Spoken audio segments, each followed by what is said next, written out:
This week's podcast, as always, sponsored by Boss Brewery.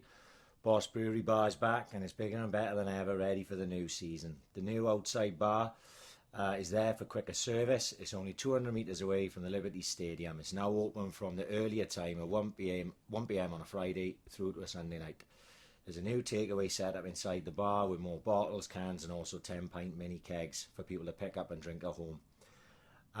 This weekend they've got obviously a Swans Red in Saturday, and they got a DJ on from 6 o'clock, Daniel Fairbrain, who I believe is Big Jock from Town Hill.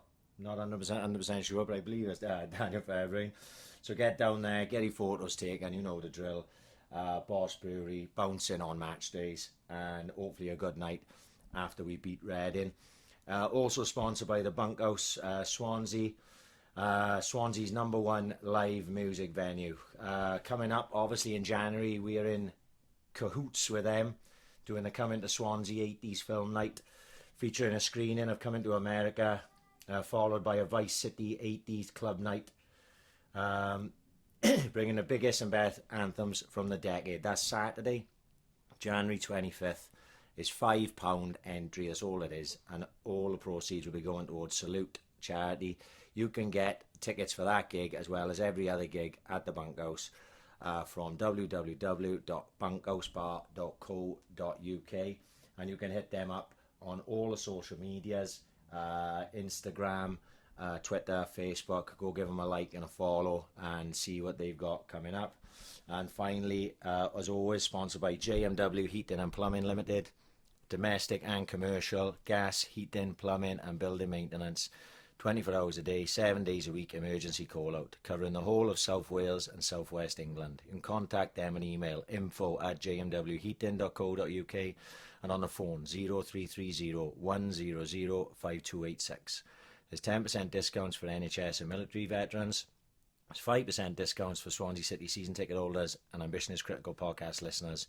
You get a free quotation, they're a safe contractor member and backseat accredited installer, and now the official maintenance men for Swansea City Football Club. Been a bit of a mad one this week. We had a sort of, I said late pull out, but what it was is just to delay the person who was supposed to come in tonight.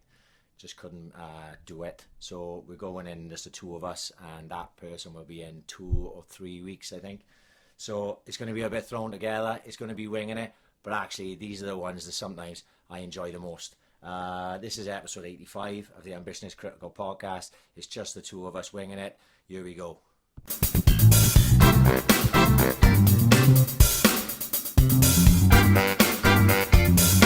Ambition is critical. Amazing that. Yeah. Well, I come straight for football. Oh, we are? Yeah, we got it. I just thought, fuck it, let's get into it. Yes, mad fucking rush. Nothing planned. This reminds me of like the very first one we ever did. Yeah. Where it's just sort of like, let's fucking wing this, because obviously it all went a bit fucking tense up this week.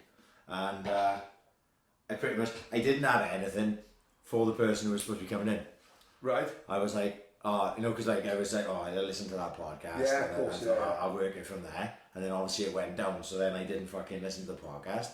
So I was like, oh no, I got nothing. We were managed, weren't we? I'm sure we were. Yeah. So this is episode 85 of the Ambition is Critical podcast. Me and Paddy haven't got a fucking clue what we're going to do. Look at us both on a squash. How times have changed. Yes, but It might be I a think full I had one, a haven't fucking couple of slurps in there. Yeah, you were a couple last week, weren't you? Yeah, we had a couple, yeah. But I don't know, lately on a Thursday, well, it's just because it's in my house now, it's just like, oh fuck it, go down and get a couple of bottles, it chills you out again, you know what I mean? I found that when we were doing it in my house, I was drinking all the time, especially like people were turning up with cans. I felt like I had to have a fucking beer. Oh yeah, of course, yeah. You know? It's different when you've got a car, isn't it? Yeah. But when you're in your own house, it is, I don't know, I don't mind a couple of bottles on a Thursday night, like chills you out then. Granted, who goes up and pisses the fucking bed and Dawn's leg, she's fucking tapping. She's in the bed like Free Willy, you know what I mean? Fucking hell. You know what I mean? But yeah, it's nice. You know, Clevs have left his fucking keys and his fucking brain cells, yeah? Yeah, and I think his voice is still echoing around the place. Yeah, Fucking hell, they cut it off. In fact, would have done about 9 hours. Like the headless horseman from Sleepy Hollow. I had to take it back to Dunban. We done another podcast on the fucking way to Dunban. No way. Yeah, fuck And he yeah. had a few as well. Even I was interested in car ride home. Yeah, I don't know much about it. Really? My fucking head was shot at that point. But yeah, no, it was a good novel. So, this week, yes, I just come from Ashley Road. My boy played in the first, because he's competitive football now, see, Niall. Oh, excellent. So under 11 12, aside. 11 aside, full-size pitches and everything. And they had a cup game in his village, won 4-1, and he had man of the match. Oh, happy talking Pro, days. pro dad moment. Yeah, of course. So, Yeah. no, it was good. It's good. It's you see the game change. Like I've seen the game develop now from when he started at like under 8s and mini football with the small poxy goals, and then up to the bigger pitches, 6 aside, 7 aside, 8 aside, now 11 aside, and they've played probably 11 games in pre-season, and then I think they've had 5 league games in this cup game. So they're sort of getting used to the pitches now, and the football is developing and everything.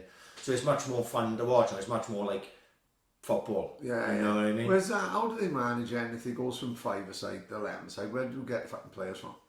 Well, this is the thing, and this is what a lot of teams have struggled with, is you'll have teams that are really strong at like 6 aside and 7 aside, and then they go to sort of 11 aside then, and they're losing players. Like Pro Tenant always had a strong side over here, and they shot themselves in the foot a bit. They had like 18 boys, of course. But whereas like we had boys and everyone got a game. So even if you were 3-0 up and you were playing your strong side, you brought your weaker players on. Everyone had equal, everyone has equal. Because don't forget, them weaker players who are weak now may end up fucking great. Like, so sometimes you've got to play the fucking numbers game. So what Colts did a little bit, they're guilty of, is they stayed with their stronger boys, and then they had all these boys sitting online who weren't getting games. Yeah. So they started going. Maybe some of them give up football. But yeah, of course, yeah. One of them, Donny Payne's grandson Callum, he came to us. Oh, I see. Right? So boys go here, boys go there. Start of this season now, they were left with no boys. No way. So they had to basically fold aside. So 5. Oh, I think they merged with Keaveney's side, if I'm right. The 5 of the strongest boys. Yeah. They went up an age group. That's right. To go to Johnny Keaveney's team, and the other boys then are just gone. They just haven't got a team, or they've gone elsewhere, or they've just fucking jacked it in. Oh, that's a shame. Which is sad, because Colts were really strong. See, through that 8 aside. 6 aside, 7 aside, 8 aside, they were one of the strongest sides about. Yeah. Saints now, I've got 2 strong sides. At 11 aside, or at 5 aside? No, at 11 aside. Really? Yeah, they built up, over the years, they've gradually signed players. So you have like an A and B. Snell was like Jose Mourinho, and Really? Oh yeah, he's on the fucking phone to everyone. So they're building their squads, and like we've, start of the year, we were looking at fucking struggling, but we signed 3 or 4 boys, and now we've got 15 or 16 boys. Yeah. So, yeah, it's interesting to watch. Like it's good to watch now. It's good, like you say. Niall's in the big fucking goals now. So Looks tiny, right? Oh my god. Takes you back to when you're that age, doesn't it? Yeah, but like, the thing is, when you're young, you think about it now. We were playing full size pitches at 8. Yeah. My first ever game was at 7 years old up Harvard Park. You know what I mean? Yeah. Fucking hell, it was fucking huge. Yeah. Don't get me wrong, but 22 points following the ball like a fucking bunch of lemons. But Harvard Park was one of the few pitches that had the junior bar, if you remember. Yeah. But like I was playing St Helens at the time, so we were Ashley Road. So that pitch my boy played on today, that was one of the pitches we played on regularly. Down Ashley Road, full size fucking pitch. Adults play on that pitch. You know what I mean? Of course, yeah. So you're playing at 8 years of fucking age. No wonder my legs were fucked by the time I was 11. You're playing in the centre of the park and you're fucking chasing the ball everywhere. I'll never get first game, like at St Harvard Park. I think it must have been fucking either Wiggy or Nigel Bragg went down the left wing, whipped it over. This is the first fucking game I've ever put a pair of togs on. Right. It's there, mate. I'm rare. I'm going to fucking score like. And fucking Daniel Murphy comes pounding in before me and fucking took it off my fucking head. Couldn't believe it. Fucking devastating. We were shit when we started, right, St Helens, and I remember playing Village, very first game, up in. Same as you boy today, like random. Up in Bickersine Hospital, over there somewhere, and they fucking battered us. I mean, like 7 or 8-0. I started off up front, and I ended up playing in fucking goals, and we went through that whole season. I think we scored about 6 goals literally in about fucking 30 games, like, you know what I mean? We were shit, we were getting mullered every week. And then something happened then in the under nines.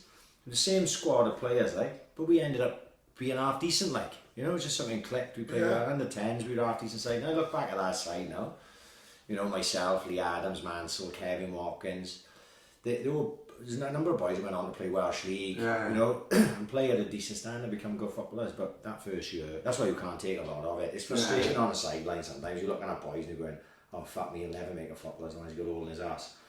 But then 3 years down the line, they're half decent, like, you know what I mean? And then what happens another 3 years down the line, you know? Everyone matures in fucking different ways, isn't it? But it's fucking going to be an interesting season. You know, it's nice to see 11 aside. It's just nice to see him playing. Ref was going to call the fucking game off today, right? Halfway through. We were 4-0 up, right? And the ref said, well, man, if we have another down point, I'm abandoning the game.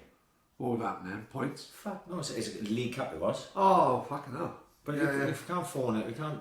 What would we do? Would that result standing to make us fucking... We 4-0 up. He'd obviously nothing happened, nothing came of it in the end.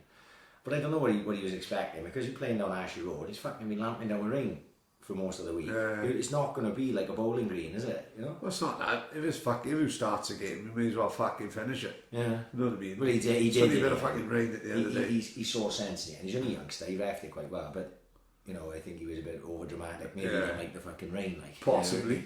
Came to win on a wet Tuesday night the fucking minute do it. Me and Gino Di Cataldo was hiding underneath the fucking tree like that from the fucking downpours, like, you know what I mean? So right. Like I said, winging this today. I don't even know where I went out running the other day. I was like, I gotta come up with some idea for the name for the podcast. And I came up with the one that got away because. I don't know where that came from, but I do know where that came from, but I don't know why it came from as regards to this, because obviously the person we're doing, it's just delayed. How many weeks is it delayed? Not next week after. Oh, they've got 17th, I think it is, like. 17th. But it works out perfect, this person, because he lives quite a fair way away, so you'll be able to come down, stay at his parents' house, and basically have a couple of berries and like, so that changes the night for them, like. It's really easily running, you know what I mean? And it's going to be a good one, looking forward to it. That will be a good one. I don't think there'll be any issues there as well. No. Oh, no, fuck. No. But I was thinking, I don't know why I thought of it. Have you ever read the Chris Ryan book, The One That Got Away? I think you lent it to me. Is that the actual one? Oh, no. It's his version of Bravo to Zero. Right, I think you lent me Andy McNabb's the name, so... Right. So Andy McNabb wrote Bravo to Zero. Okay, that's the original one. That's the original. The one where they made the film with Sean Bean. And there's been loads of stuff on it. Then Chris Ryan wrote his own book, then, which was The One That Got Away, which is his story. Which he didn't get kidnapped then? No. He did, I think, what still stands as the greatest solo trek in SAS history.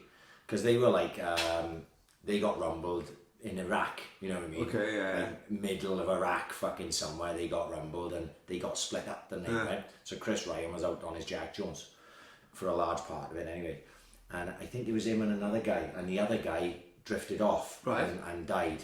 And it's been a while since I read it, but Chris Ryan basically trekked from where he was in Iraq to Syria. Fuck. Yeah. That's up the frying pan into the fire. Well, at the time, see, Syria was what would be considered a sort of neutral ground. Is it Syria that you see the before and after photos, and the before lovely, it looks a lovely Beirut place as well like that. Is it really? There's a few, yeah. Where was Gaddafi? Libya. I remember Nicky McCannell worked in Beirut.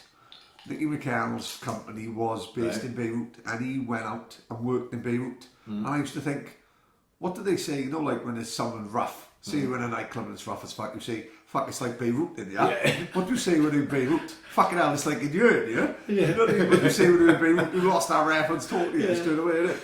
But he trekked, like, whatever it was, and if you read his version of events, it was like proper Rambo stuff at times. Right. But there was another book, right, called The Real Bravo to Zero. Right.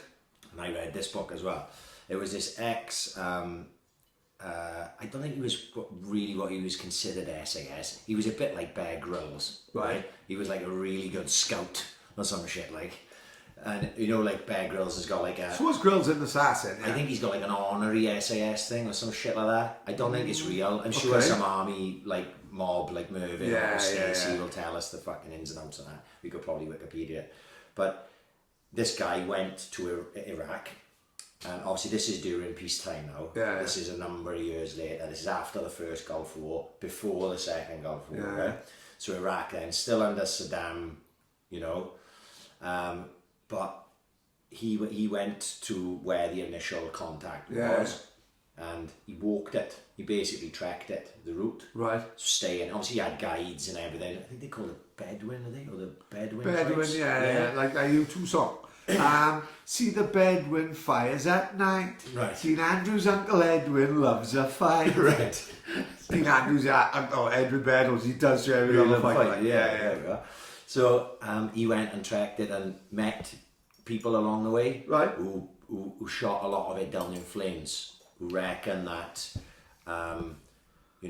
the contacts didn't happen the way they were. They were hammed up a bit for entertainment purposes. entertainment and drama purposes. We big fans of that. Yeah. Fucking No hell. problem. Because I think in the end of the squad of however many of them there was only 2 or 3 that survived. Andy McNabb being one, and obviously Chris Ryan being the other. I think there was another one that got caught with Andy McNabb, and they kept him prisoner for a good stretch, and he shot down a bit of the Chris Ryan thing, and they shot it down a bit.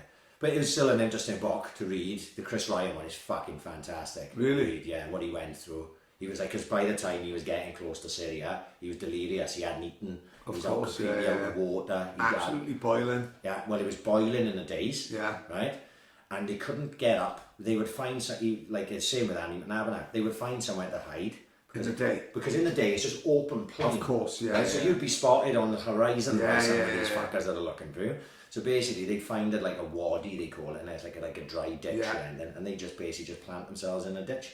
But then and it was warm enough, I think, but I think it wasn't as warm as you'd imagine, Yeah. But then in the nights, it was fucking freezing. No Completely way. clear skies and like proper below 0 temperatures.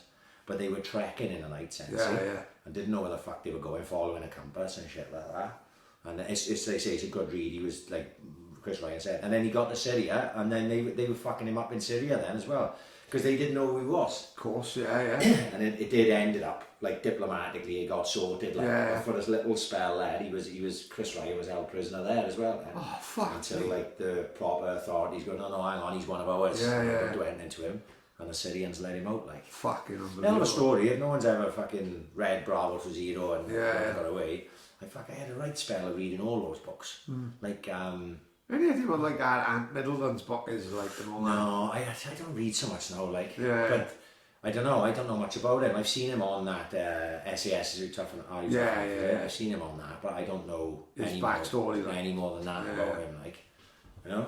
I read a lot of like the fiction Chris Ryan books as well, like, you know. Right. Real good reads, like, you know, a lot of like a lot of stuff on because he must have done a lot of his early before Iraq and that. He must have been in Northern Ireland and that. See? Yeah. So a lot of his books are fiction books, but probably based on his experiences in Northern Ireland. So they're really interested in all that. That has always been interesting to me. There's been a programme on, as it happens, the history of the Troubles. Funny enough, I put it on night before last, but it was episode 3, so I'd fucking missed it. Like, started watching. See 1971, Jack O'Connell, good film.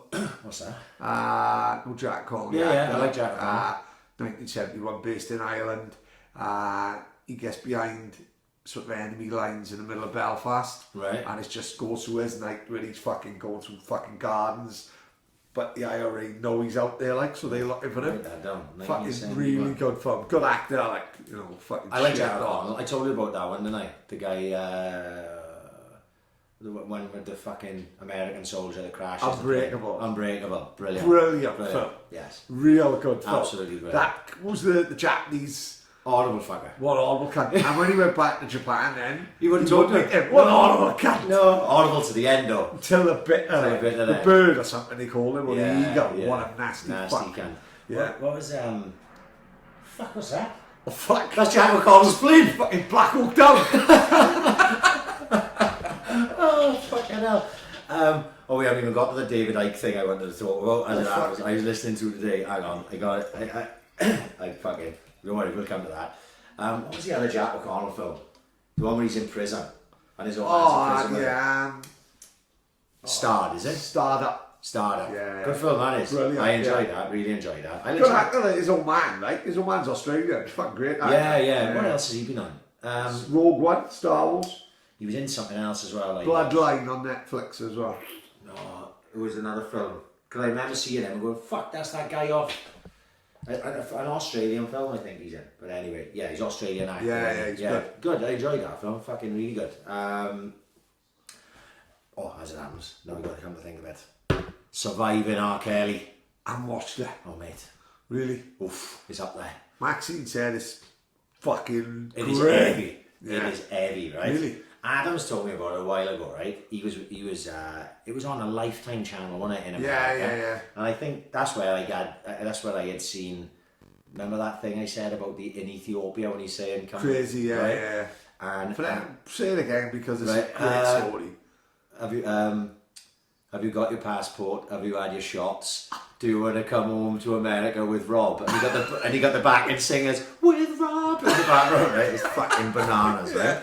So anyway, He obviously don't give a fucking monkey's well, this fuck. is it. This is it. It is fucking crazy, right? So Adams told me about it. He said, you've got to watch this. This is a while back. You've got to watch this Surviving R.Kelly. He said, it's fucking nuts. So I said, right, but I would have had to have streamed it. I just completely forgot. Of course, no time, yeah. And anyway, I goes on to Netflix on a weekend. Bang. Something to watch. They've only gone and fucking got it. New release Surviving R.Kelly. Yeah. Looks at it. 6 episodes. About 45 minutes, 48 minutes long. I thought I'm into this. Yeah. Well. The man does not give a fuck. Really? He literally above the law. He like it's quite good because it goes from when he was a youth, Yeah. and then through, and there's so much footage, right, of him like talking about these things and having no shame about it. Like really, Don't give a fuck, like. obviously, like he denied like underage sex with Ilea and other girls, Okay. right? But these other girls, they're on this documentary saying, I was 14 when I met R.Kelly. Yeah. And I was having a sexual relationship with him. But obviously it's their word against his, they can't prove it. Then there's a lot of girls like that on it throughout there. And they go chronologically like through, and then he was on trial, right, for, I don't want to fuck it up for anyone, so I'll just go through the bare bones. But like he was on trial for underage, but they actually charged him for child pornography. You know when he was supposed to piss on that girl? Yeah. Right? So there was a fucking, this girl is explained in it, right? She was like 14 or 15 years of age, and she was an aspiring rapper. Right. And one of R. Kelly's backing singers, obviously they didn't know the drill at the time, right? Yeah. She introduced her to R. Kelly because she said like she was super talented, this girl was, and she thought R. Kelly's like a musical genius, right?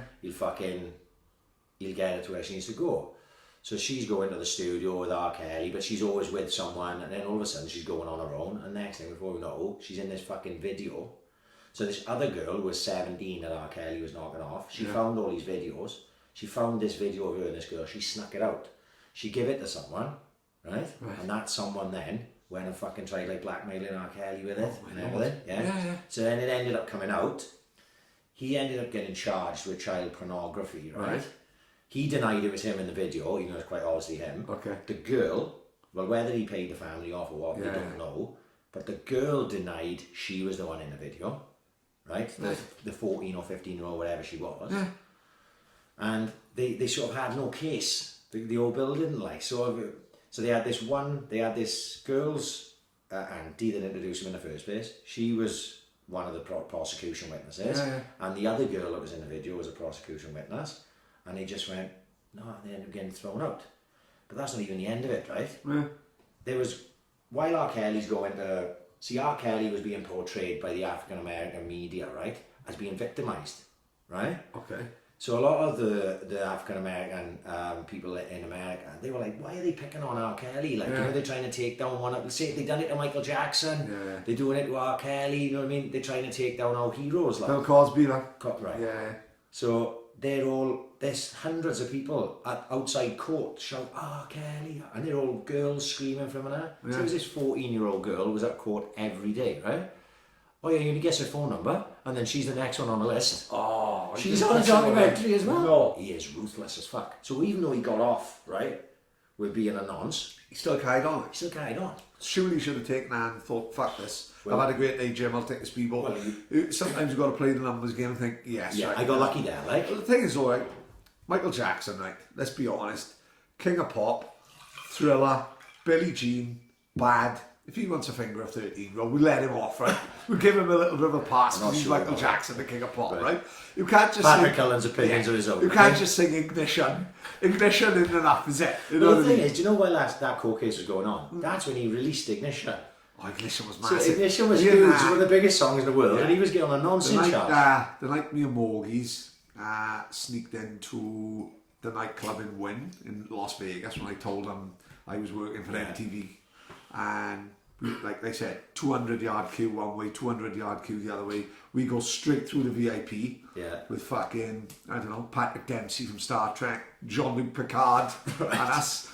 They fucking says, where are they on the list? I tells them Patrick McKenzie, MTV Europe. They said, you're not on, yeah.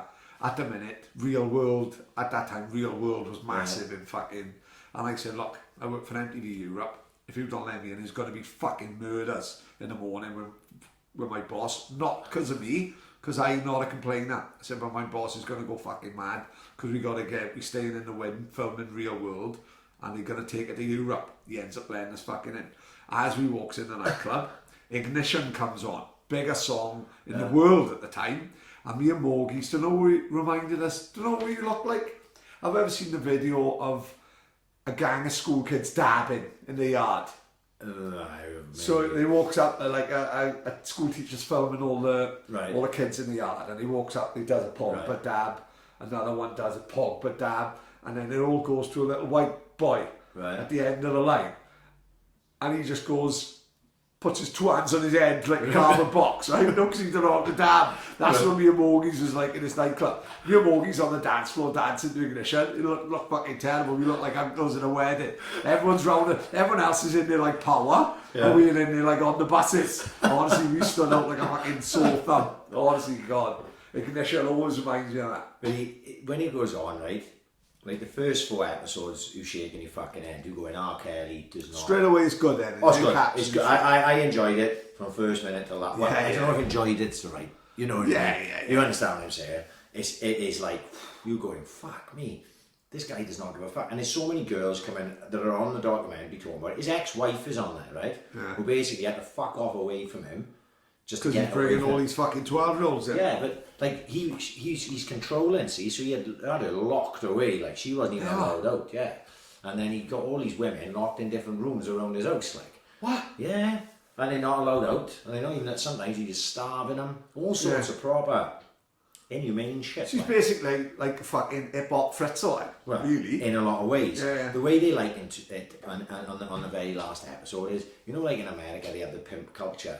Yeah, like the 70s pimp culture. Of course, you can't understand why all these like stunning women are around this one guy and they're prepared to do anything you want. It's because it's like a form of mind control, breaking them down psychologically. Like Sharon Stone in Casino. Right. Always goes back to James Woods, like. Right. So he never picked up these girls. If he had a look at them, but they reckon like, you know, some girls would come in and they'd be smart as fuck, but he knew that they were clever as well. So he'd bang them, but he'd send them on their way, right? But these girls that were vulnerable, you know, came from broken homes. Well, don't you think it's the same with like Trump? Surely, like, what's Trump's Mrs. History like? She just turns up like looking like this Russian model. No, but she's in it for the dough, and she. Yeah, but I don't know. I'm not saying Trump's Mrs. being locked in the fucking White House, fucking like Superman 2, but. It's similar sort of like her background is proper probably fucking homeless Russian bird. Yeah. But then all of a sudden now stick a fucking dress in that. Like Dawn in it, rough as fucking the day gonna work. Stick a fucking when he fucking goes to someone's 40th birthday, she looks fucking beautiful, can't fault it, like a different woman. This is what happens with Trump's missus, like, you know, and fucking R.Kelly's obviously R.Kelly, like he's like some sort of sociopath, like, well, he sees these vulnerable types and he brings them in, he shows them all love and affection and all that. Before they know it, he's totally in control of them, like. And there's like a mother, they follow this mother who finds out where her daughter is in a hotel in LA. She goes there, tries to drag her out, and these girls, even though they get some of them away from it, they go back. But when the old bill go to say to R. Kelly's house, And R.Kelly will let him in, and you go, yeah, you can ask her. She's heard of her own free will and stuff, and I'm not keeping her here. And the old Bill ends up their mates. Like the Juice, they loved OG, didn't they? Exactly. The old Bill was going to OJ's house every other week and he was hitting fuck out in the goal. They didn't give a fuck. He was walking out with signed fucking footballs. There's a lot of dough involved, isn't there? Yeah. And R.Kelly sort of reached that level, but because he's got these girls brainwashed, then he's not walking in there and they all like locked in a basement. You know, they're all like, they got their own rooms and all this. 50-inch TV and shit. No, they can leave anytime they want, but they won't, see, because he's controlled them fucking mentally, like. Wow. He is, yeah. So is R.Kelly in the neck now? No, fact, no, he's still got loads of girls locked up in his house. Shut the fuck up. I swear, yeah, I swear. What? He's still Genuinely. doing it? Yeah. Even though they've had like a program on Netflix? There's a couple on there, right? A mother and a father whose daughter met R.Kelly when she was 16, I believe, right? Yeah. Now, I gotta be honest, a lot of these parents need a fucking little word in themselves as well, because there's no smoke without fire. It's the Michael Jackson thing, isn't it? Yes, Yeah. right? So they've said themselves, they said like, where were they? And their daughter was a really talented singer. So R. Kelly saw her somewhere. It was at a concert. They were at an R. Kelly concert, the parents and the daughter. And he pulled her out of the crowd and she sang for him. Right. The next thing he said, oh, do you want to come backstage with me? Where the parents had gone backstage with her. She sang for him. She was like, your daughter's really talented. I'd like to work with her. Yeah. This is a bit of a setup he likes to use. By work, I mean finger blaster. Exactly. Yeah. So, fucking, the parents go, yeah, but only when we're present, like. That'll be totally fine. But he's such a dog, see? He got her phone number, he's texting her on the slide, she's jumping on the bus and fucking going to meet him on her own.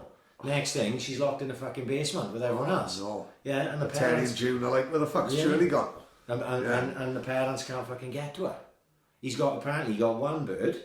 What, actually got one bird now? He's got about 7 birds now, Pat. Oh, why are we doing nothing about it? We got What are we going to go to Atlanta to kick off? And before Andy McNabb, no, we don't know it. Andy McNabb's coming straight from City. I can do about it. He's coming straight from City at the Kelly Land. So, at this moment in time, he's probably got 10 girls in house. Ridiculous. How can this be allowed then? Well, because they're there of their own free will. Yeah. Even though he's broken them mentally and they're all basically just, they're sex slaves to him. But that's what they said. The old Bill sort of can't do anything about it. Yeah. You can't free these girls who don't want to be freed. It's basically the end of the fucking programme is not the end, like. No, but it's There's not. no big happy ending. Like. No, you got John Legend on there calling him a fucking paedophile on a documentary. Yeah, it's proper.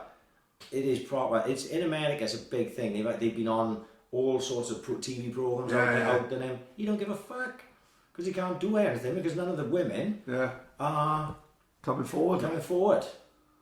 So when by the time that a lot of them have got away, this is 3 or 4 years down the line, they're saying, well, he did this to me, done that to me. Well, why didn't you say something at the time? Yeah. And it all goes away. I can't really start it till I finish Top Boy.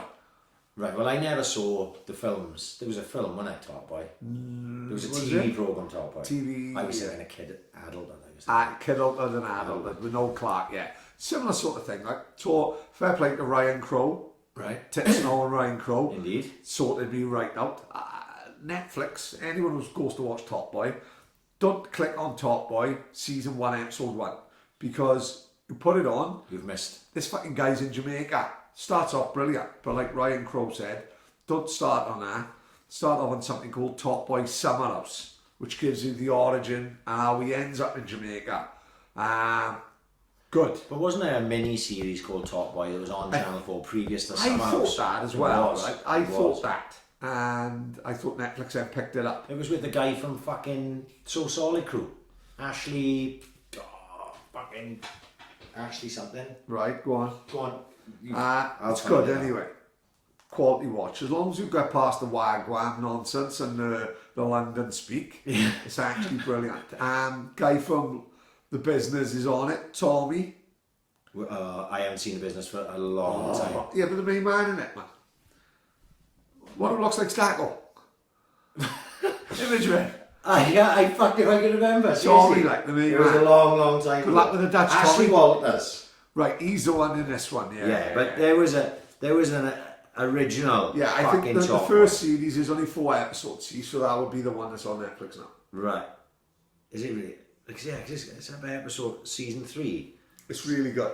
Very, very good. Good Right. watch, like. It's a good watch, like, yeah. if you've got, if you finished R.Kelly, like. Well, I'm out of now. I'm all R.Kelly'd out after last night. Okay, yeah. But what I did see last week, the week before, when I was in the garage and my car was having a service, The Great Hack. That done my head in. Yeah. Scary that they can drop that woman's life, make that woman's life hell, and not give a fuck. Yeah. It's fucking scary as fuck, mate. It's mad to think that like me and you, right? You fucking I'm talking to death. You fucking what I've thought or what I may have thought over the previous 5 to 10 years could easily have been manipulated by the social media that I've seen. Yeah. That's Isn't it mad how, like, for that little gimp, Zuckerberg, he's probably one of the most powerful men in the world. Yeah. Simply because, without even realising it, they could sway the way we think about life in general. How many times we said on the podcast that we will discuss fucking Burberry jackets, and then tomorrow then on Instagram we'll scroll up and there'll be an advert for fucking Burberry jackets. Yeah. Now, we've laughed about it, but it is actually changing the way people vote in governments, like the Trump, when these people was employed by the Trump campaign and Brexit. Yeah. Look how what happened with Brexit. Let's be honest. Maybe I'm wrong, right? But I think if you did have another vote for Brexit now, I think a lot of people, I think it would go the other way myself. I think anyway. But how many, like, they're basically saying on that fucking programme that they were employed by the Brexit campaign and they won it for them really, just by putting adverts on Facebook and it fucking worked, didn't it? Yeah. Probably the biggest fucking vote this country have had in 50 years. And it was manipulated by fucking gimps on the computer. Yeah. Fucking scary thing, isn't it? And, you know, this Brexit could have, like I think we spoke before, and you know, my old man voted fucking leave. I think fucking Donna's old man voted leave. I voted fucking stay.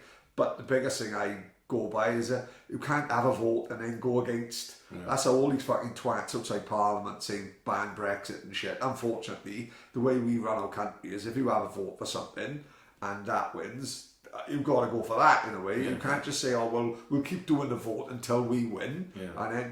But then when you hear that, fuck me, this vote might have been not fixed as such, but not mind control either, but people are putting things in people's heads, lies basically, like, and then that could affect our kids' futures and our future. Fucking crazy, you know. Well, this goes on as it happens to what I seen today, right? Right.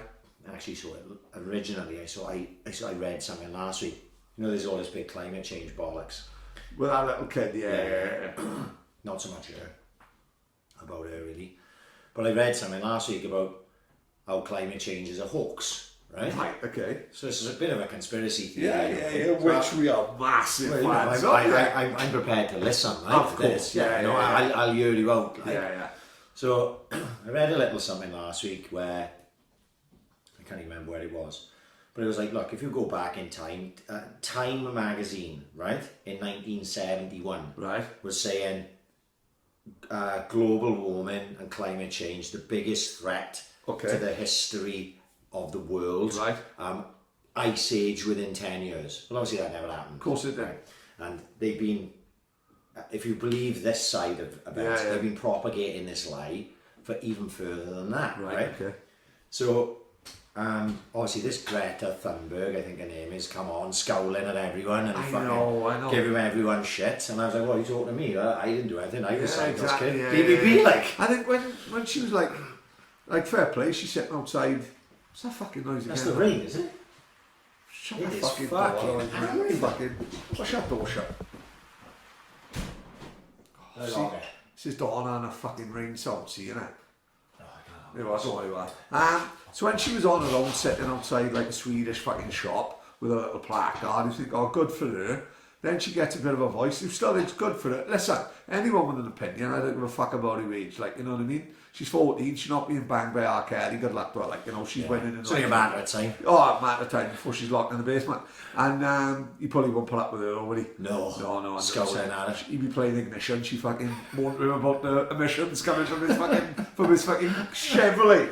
And so like, fairly, but in fact, I think that went the other way when she's fucking on this scowling moaning. Yeah. You know, it looked so contrived and and false. And a lot of it is like people who are on the other side of that argument are going, oh, she's good we can use her to spot on, to push our agenda. Exactly. So anyway, today, as if it was meant to be, like, Okay. right? I had read this little thing, I'd seen this Greta Thunberg thing, and I don't really have an opinion on it. I'm trying to educate myself. Obviously, the main man, David Icke, comes out of nowhere. Yeah. Right? Lizards running behind him. David Icke loves it. So there was I follow David Icke on YouTube. Subscribe to David Icke on YouTube, right? Yeah, you need to. I gotta be honest, I'm not a regular listener. Yeah. But if something catches my eye, then because some of them are heavy, some of them are like over an hour long talking about lizard people, and I'm like, that's not for me. That's not for me. Like, but if there's something that I think, oh, that'd be interesting. So this one's about 15 minutes long today about the climate change hoax, like, you know, and how Greta Thunberg is porn for the elite. That's what he said, right? So basically, he must have been on someone else's podcast, and he just recorded the section that he was on, right? And they had asked him, and he apparently, like, the global, this is his version of events. Okay, right? I'm probably going to butcher it. Right? There was a secret group set up in the late 1900s, right? And that's basically like the beginning of the sort of Illuminati. Right? And they decided that instead of trying to create wars to bring people together but divide them from other people, they would propagate the climate as an issue. And this was going as far back as way before fucking us and David Icke and the lizard fucking people. Right. Okay. So he goes through it and he sort of dot to dot it in basic terms all the way through to the point we are now. Like, and he said, like, I've researched it and it's bollocks. It's a way of trying to control so that you'll end up with a central government that controls the way the things people can do and people can act. And, you know, obviously that would be further on down the line, but this is the stages of, and climate control is a big thing. He said the pollution in the oceans, they're a real thing, like, you know, like plastic. You know, you've seen China with all the plastic in the ocean. Mate, where does all that plastic come from? They got no pink bags over there. I got fucking about 20 fucking bags in my house. Just fucking drop a few over to China. What I'm saying is, how did that happen? No, like when you sees the fucking float in the ocean just covered in plastic bags. Where does that actually come from? No, what he's saying is if we want to get up in arms, because he said when in the like 70s, 80s, I mean, he was like a campaigner for the Green Party in the UK, and he was big on the environment stuff, but then it was around that time that he started realising, like, well, this is genuine. You know, this fucking plastic's in the ocean and things like that. Yeah, that's genuine. But this ozone layer, CO2, carbon emissions, the earth is heating up and the glaciers are going to melt and we're going to be flooded. That's bollocks, he said. Right? Now, I'm not saying that's my opinion, I'm just saying that's David Icke. It's not just that. He said that there's a lot of scientists around the world, like large numbers, not like 10 or 20, I'm talking about like 35,000 would say, you know, they're not being paid to think a certain way. I'd say 3 words to them: day after tomorrow. Yeah. I've seen that. Grateful. Yeah. I'm fucking running through New York Library and fucking being chased by a pack of wolves. I've watched that a few times. Yeah. Jake Gyllenhaal again. Oh man, Jake Gyllenhaal effect. Yeah. Fuck me, I've never really thought of that. Like, no. I think, because if anything goes tits up, it's going to be gone way after we're fucking dead, isn't it? I'd have thought, do you think? Unless the fucking... I don't know, because, you know, who's to know? I don't know the facts. You'd have to do way more research than just listen to David Icke for 12 minutes while driving around in a fucking taxi like I was today. But, you know, he's so convincing, David Icke, he could sell me anything. Really? Oh, mate, yeah. He's fucking great to listen to, like, because he's so it seems so educated. Like, there was one genuine, when he was going on about the lizard people and stuff, that I couldn't get down with that. I was like, no. Oh no, I think he shot himself in the fucking... Yeah, David, he fucking head. Shot himself in the claw, like. Yeah, have you seen the state of his hands? He got terrible arthritis. Really? He got proper claws. He was a goalkeeper, mate. Yeah, well, he couldn't catch fuck all now. Really? No way. No, his hands are all over the fucking place. Like a friend of ours, remember they went a friend of ours had a bit of a spastic hand, didn't he? Right. And then remember when that caricature coming? We done a pub crawl. Yeah. We done a pub crawl down Mumbles, did we? Yeah. And a caricature guy coming on the William Hancock door. And And he drew the gimp bands as well, yeah, didn't he? someone whispered in the caricature's hand, put right Beatles about above his head. Right. And our mate, one name, and we're like, why the fuck have they written Beatles about above my head? For some reason, he didn't realise he had a claw for an hand. I don't know why he fucking won't able to wipe his ass with his left hand for fucking 40 years. I don't know how we couldn't realise it. No. I had to tell him it's because he was dressed as a Rastafarian traffic warden. That's why he wrote Beatles about above his mantle. But the only other things on Netflix that I seen you talking about that, Dave Chappelle special. I enjoyed it. Brilliant. Do you know I'm a funny fucker? There's not many like stand-up comics that I actually like. Maybe I need to go out and have a night and watch John Bishop, like who'll always go out and see him and his couple in the Grand, and I think when you're there in the atmosphere, I think But like when I watch his fucking like Joe Rogan special, I watch. I'm not first on Joe Rogan stand-up. Not that funny, like you know. And I think American comedians. There's only a few American comedians that translate to me. If that makes any sense. And that's Dave Chappelle and Bill Burr, pretty much.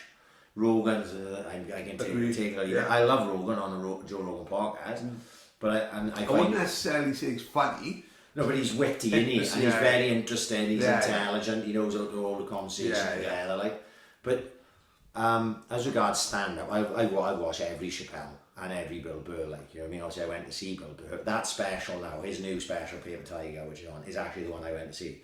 I got it. He was in the Albert Hall when he did that. Yeah, I didn't go to the Albert Hall. I went to Birmingham. It's the same show, but I saw it in Birmingham, not in the Albert Hall. And he enjoyed it as well. Oh, well, it was 2 hours. Really? You know, that special's only an hour. Right. So he did 2 hours when I was there, and I was in fucking tears for 2 hours. Yeah. So obviously they take out this and that. I did like a Chappelle one on mine. Chappelle and Blair. He's always good.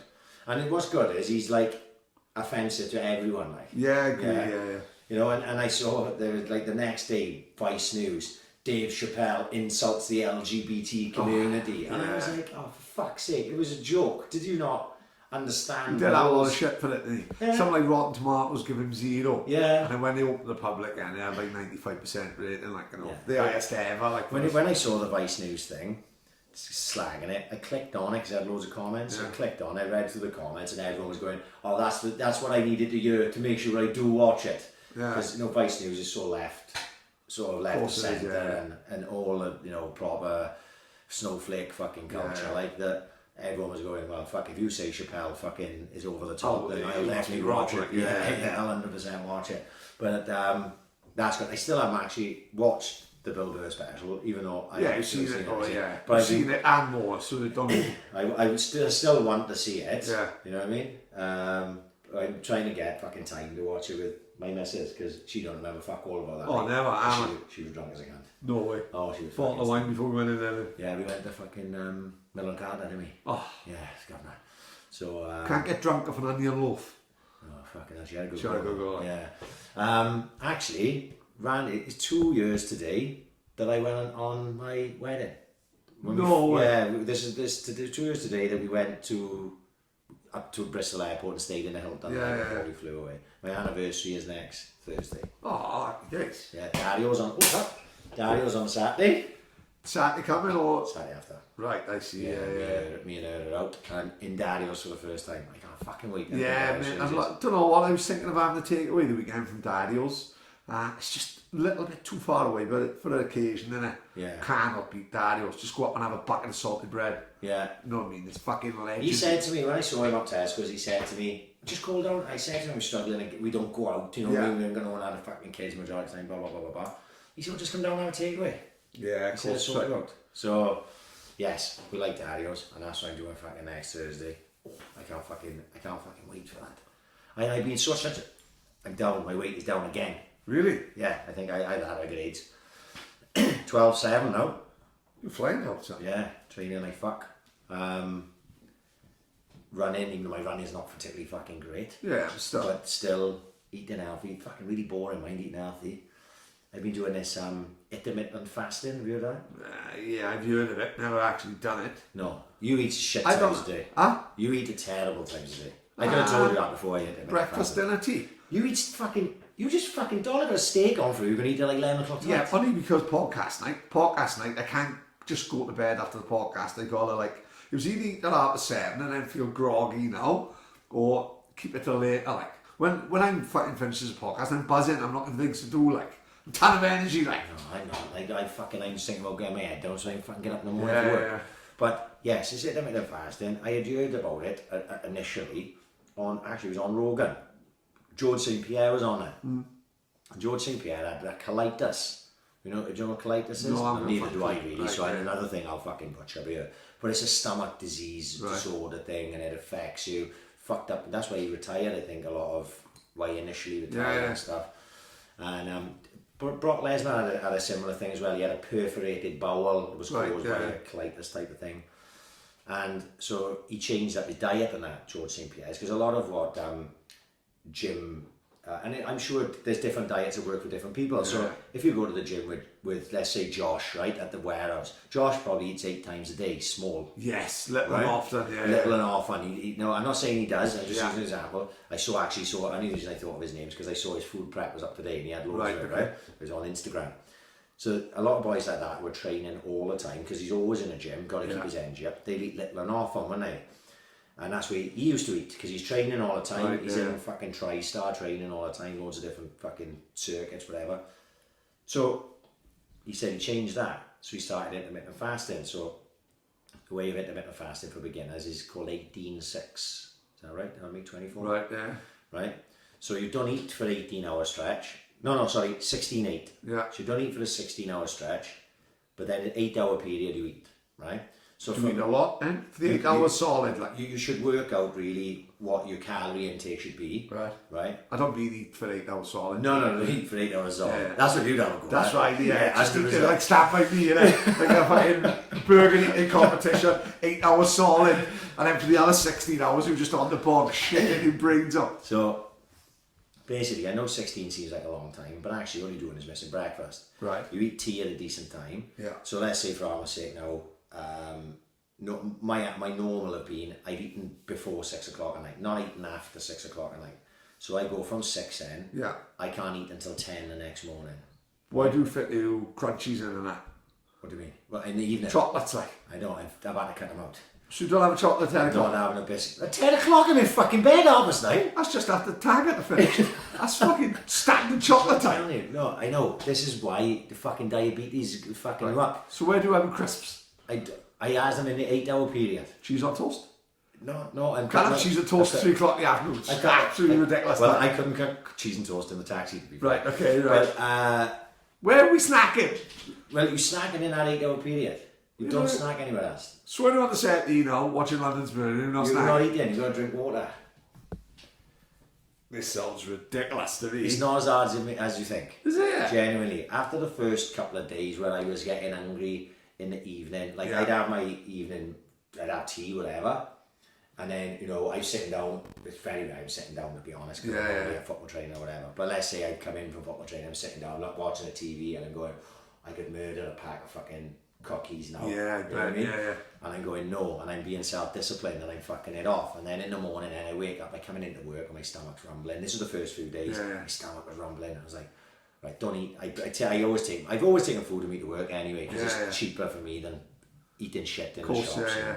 Not like Kevin White, he's in V's every day. Yeah, exactly. Without fail, mate. Yeah. You know what I mean? And the Norfolk Bakery I was murdered for. Oh, baguette, big baguette and lettuce, yeah. man. Yeah, Jesus. Johnson. Right, and it's the governor as well. Yeah, since I was a kid.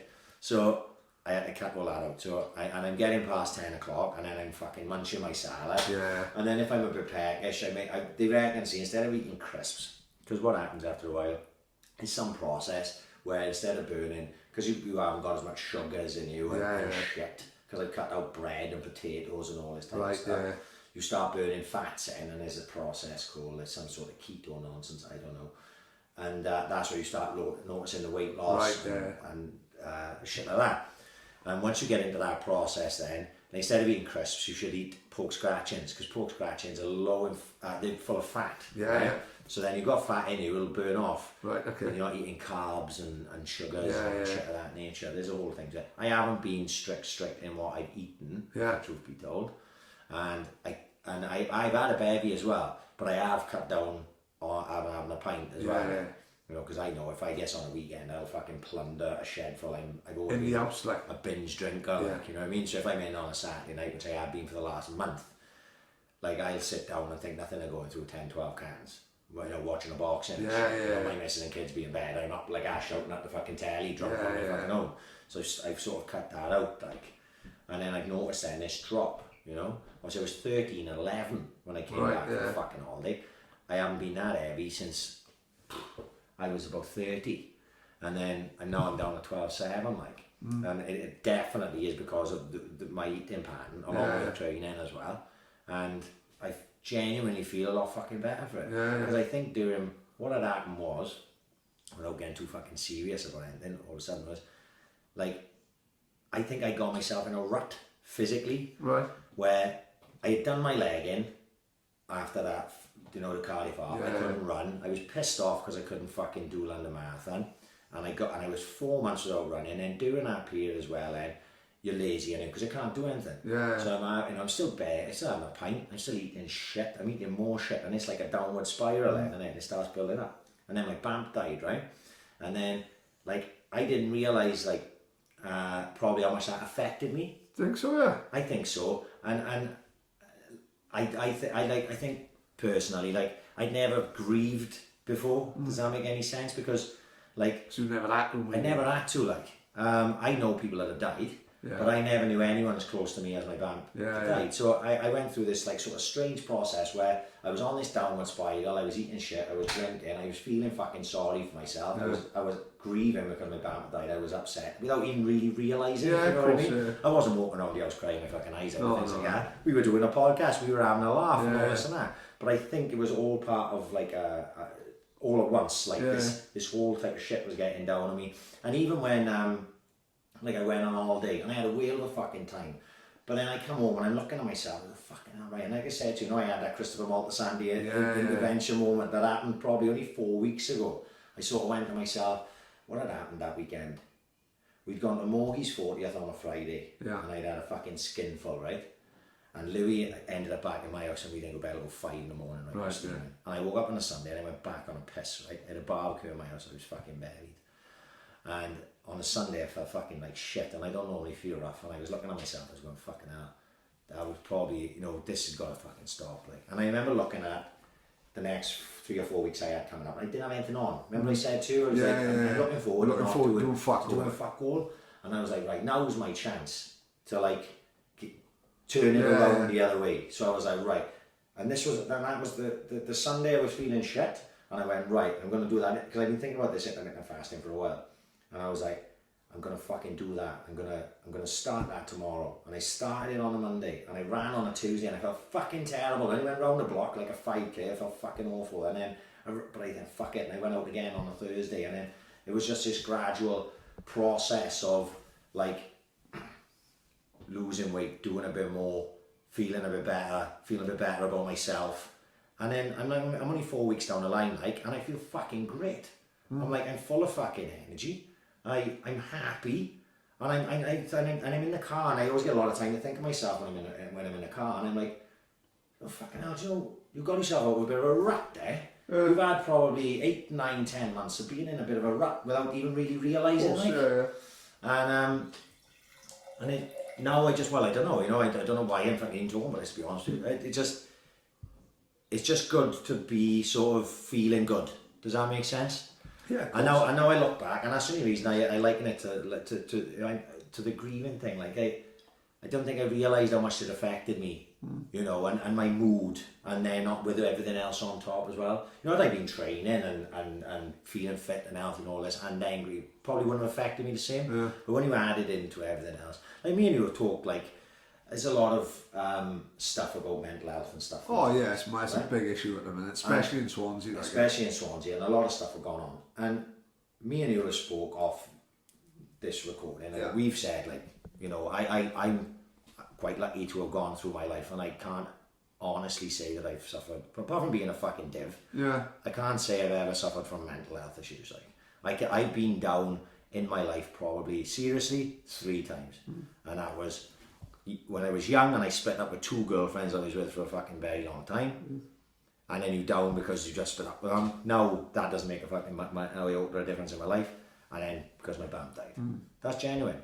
So I'm lucky that I haven't suffered from these things, but at the same time I'm still, and I know what you were like. You're happy-go-lucky as fucking you. I think so, yeah. You know, I think we all suffered loss. I was quite young losing my mother. Died in a quite surprising way, and I think she suffered with poor fucker. 54 years old, like teacher, only ever wanted to be a teacher. Went to college, became a teacher in a home little village, and had the same job for 25 years, 30 years. Had a heart attack, had to retire. Unfortunately, didn't really enjoy retirement and the pension because she was off with ill health, and after the year end she fucking died. Probably died in the most unselfish way, the best way it could have happened to me. As always, we ends up on a fucking weekend away in fucking Blackpool. I didn't have a mobile phone then, as you know, and Colin Breen has a phone call of his mother. All she said to him was, look, you've got to get Paddy home now. We'd hired a car, we'd hired a car and a minibus to get 20 all of us to Blackpool. Colin Breen comes in, speaks to my father on Colin's mobile phone. He just says, get home, your mother's alright, she's just in intensive care, she had a heart attack. Didn't even, got to be honest, didn't even worry. Didn't even, crazy as sounds, didn't even think anything of it. The last thing I thought was, she's just bad, she's in hospital, she'll be up tomorrow. It is what it is, fucking heart attack.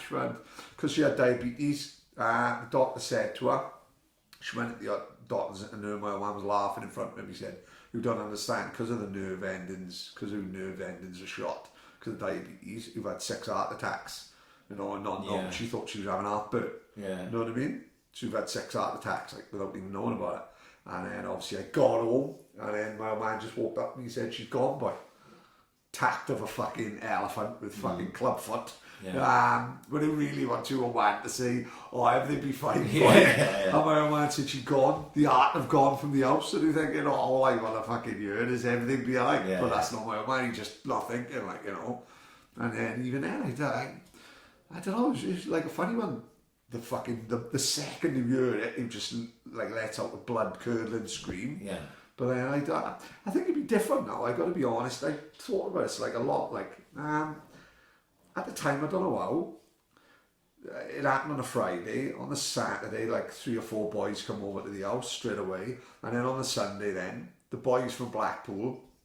Sunday, the Sunday evening, the minibus pulls up. And all the boys from Blackpool gets out, 20 boys comes in my living room, and so you don't feel like you on your own, if that makes any sense.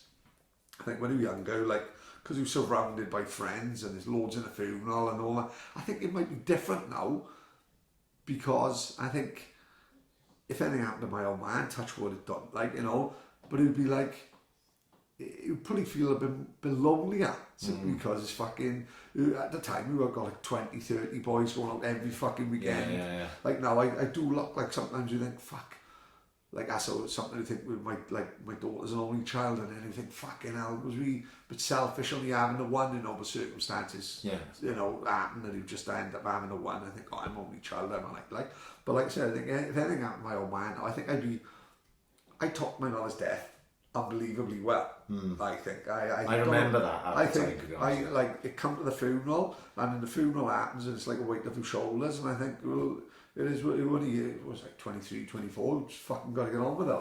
And I don't know how I'd react now. Whether it's because now sometimes I feel like I've only got my daughter and my fucking missus and my old man, and I think, fuck me, if anything happened to any one of them, would I be a fucking wreck? At the time with my mother, I thought I took it crazy. So am I just one of them people that will just take death in whose stride? I think the way I look at it, if anyone close dies do, bet say anything happened to Donna tomorrow, the way I outlook, I think deep down is, well, they are the best fucking 15 years of my fucking life. Longer than that, 16, 17 years. I look at it as, them 16, 17 years can't have gone any better. So do look at it and think, I'd rather have them 16, 17 years than not have anything. You know what I mean? So but then when it actually happens, you might fucking suffer yourself mentally then. Who knows how you're going to take each and every death, like, you know what I mean?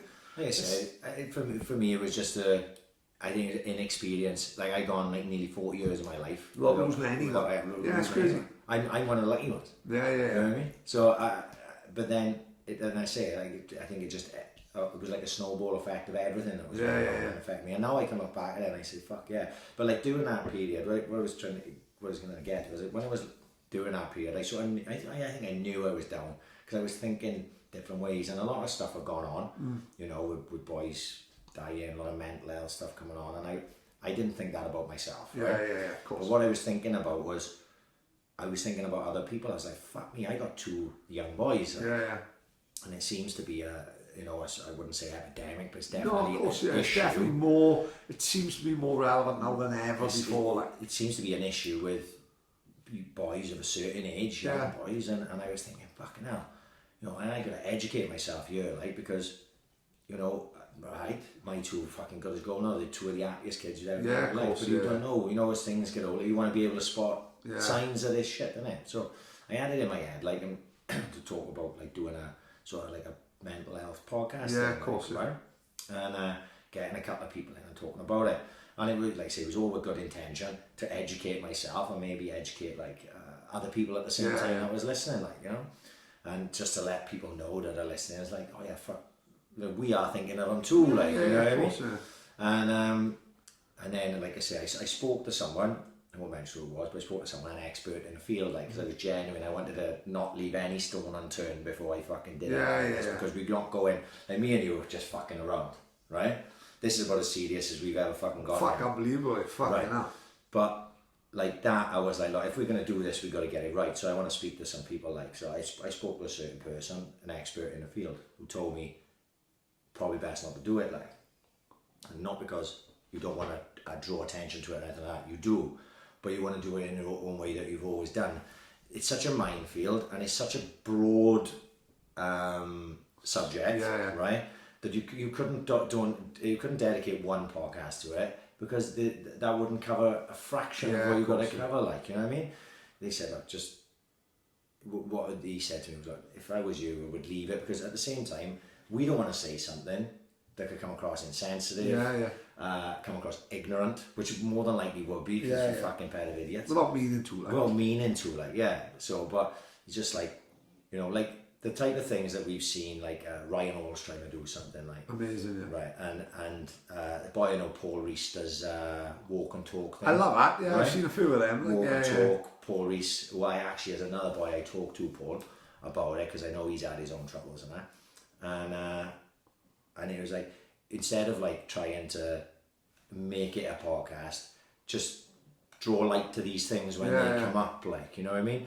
Because the way he's just describing it is like a lot of people who, like, cause we've had messages, haven't we, in the past? Oh, mate, so, you know, the amount of messages you have would say, it's quite surprising, actually, and it's, you know, people have messaged me and said, damn, the podcast got me through like a real difficult time and difficult place. Well, Jordan put it on Twitter, didn't he? And Jordan Palmer, big shout out. Jordan Palmer, fucking, when he wrote that, must have been so brave for him to say. I can't believe he got mentioned the last couple of weeks, like.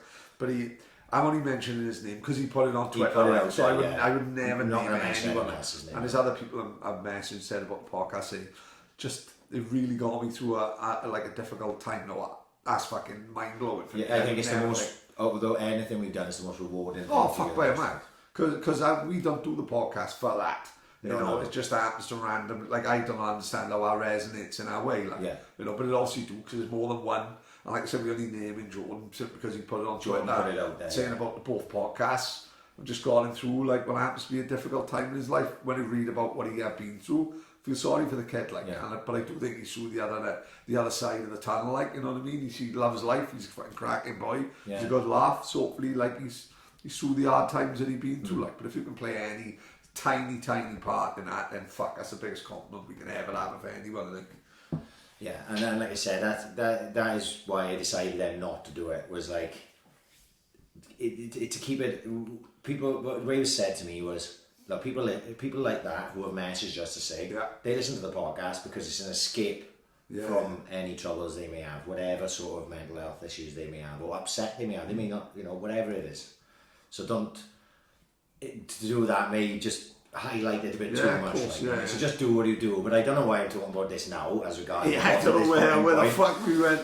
But I we are thinking of everyone. Like, you know what I mean? Yeah. I say, of the things that we've done, and it's lovely for people to say to us, oh, that fucking podcast you did with so-and-so was fucking funny as fuck and all this and that. And that's great. And we've had so many lovely things said to us over the course of 2 years. But the ones that stick with me are the ones that they weren't on Twitter out for everyone to see. They were the DMs that I had on the side going, oh, Ryan, and me having a conversation with someone about some problems they had and how we helped them in some way, and just keeping them, giving them 2.5 hours a week where they fucking had a laugh and took their mind off problems in their life. And you go, fucking hell, is that real? Like, no, mate, if you've ever got an issue, like, fucking just give me a shout and I'll give you my phone number, like, you can ring me. And then you feel like, that's what I felt then. It was like as if you had like a duty in a lot of ways to make sure that everyone's alright, like, Yeah, of course. So that's why I thought about the mental health podcasting, but then sort of like maybe we won't do that, but we'll always, like, if anyone's ever out there and they fucking needs a chat, you can hit fucking me or Paddy up, you know where to find us. Oh yeah, you know what I mean? And we'll always help out, and hopefully in the meantime we'll keep it a bit fucking light-hearted and dull, not as serious as this last 20 minutes, but sometimes you gotta, like you say, you just talk out. Yeah, but hang on, we're sitting here, like, we don't know, like, people who know the school, we're not sitting here with, like, a script in front of you, like, anything we just talk about then, it's just, I didn't come in behind, I certainly didn't think I was going to talk about my fucking mother. No. But, like, you know what I mean? It's just the way we go sometimes, if we sit here talking, we can talk about anything, like, and then sometimes it's right to bring things up, sometimes we want, like, sometimes, like I said, I think to myself, there was a couple of occasions where I was going to talk about the sort of things that I just talked about there. Not so much the mental health podcast thing, but about my band and stuff. Yeah, of course. But like, I think that if I had tried then, it would have come out like it just came out then. I don't think I was ready. Like, I think the last 4 weeks, I've sorted my fucking head out.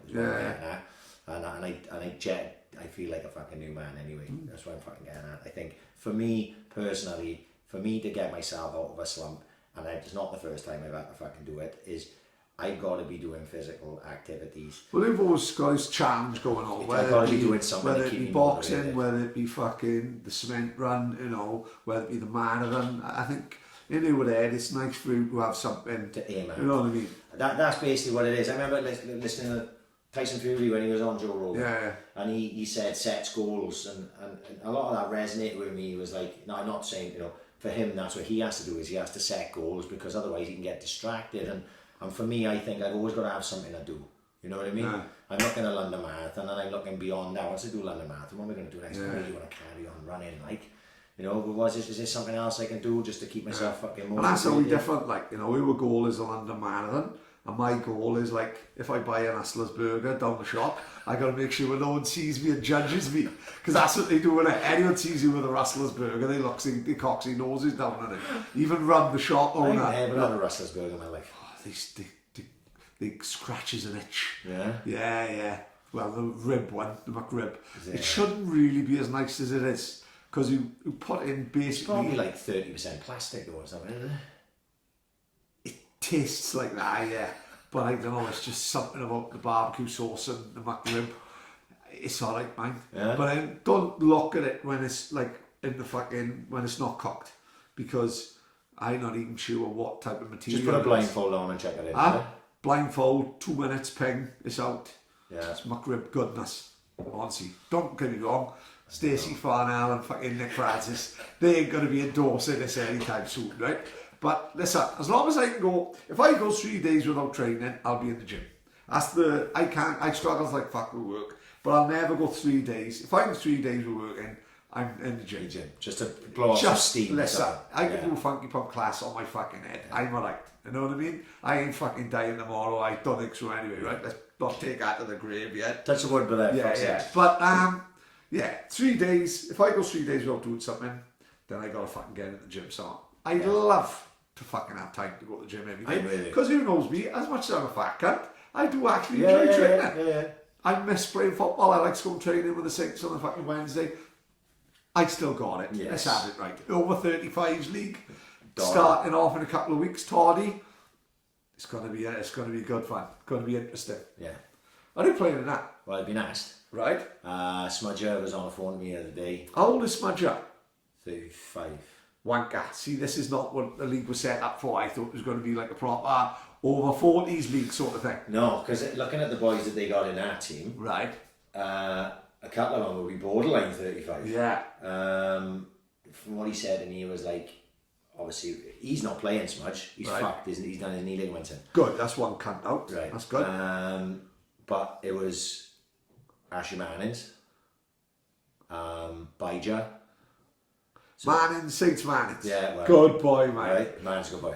But listen, we haven't really crossed paths till about 2 months ago. He's going fishing with my old man. Is he? Yeah. Honest to fuck, he's going to be in the will and everything. He's going fishing with my old man. Image of, only did I can't look at him without laughing. What? He's the image of Dawn's boyfriend from The Office, isn't he?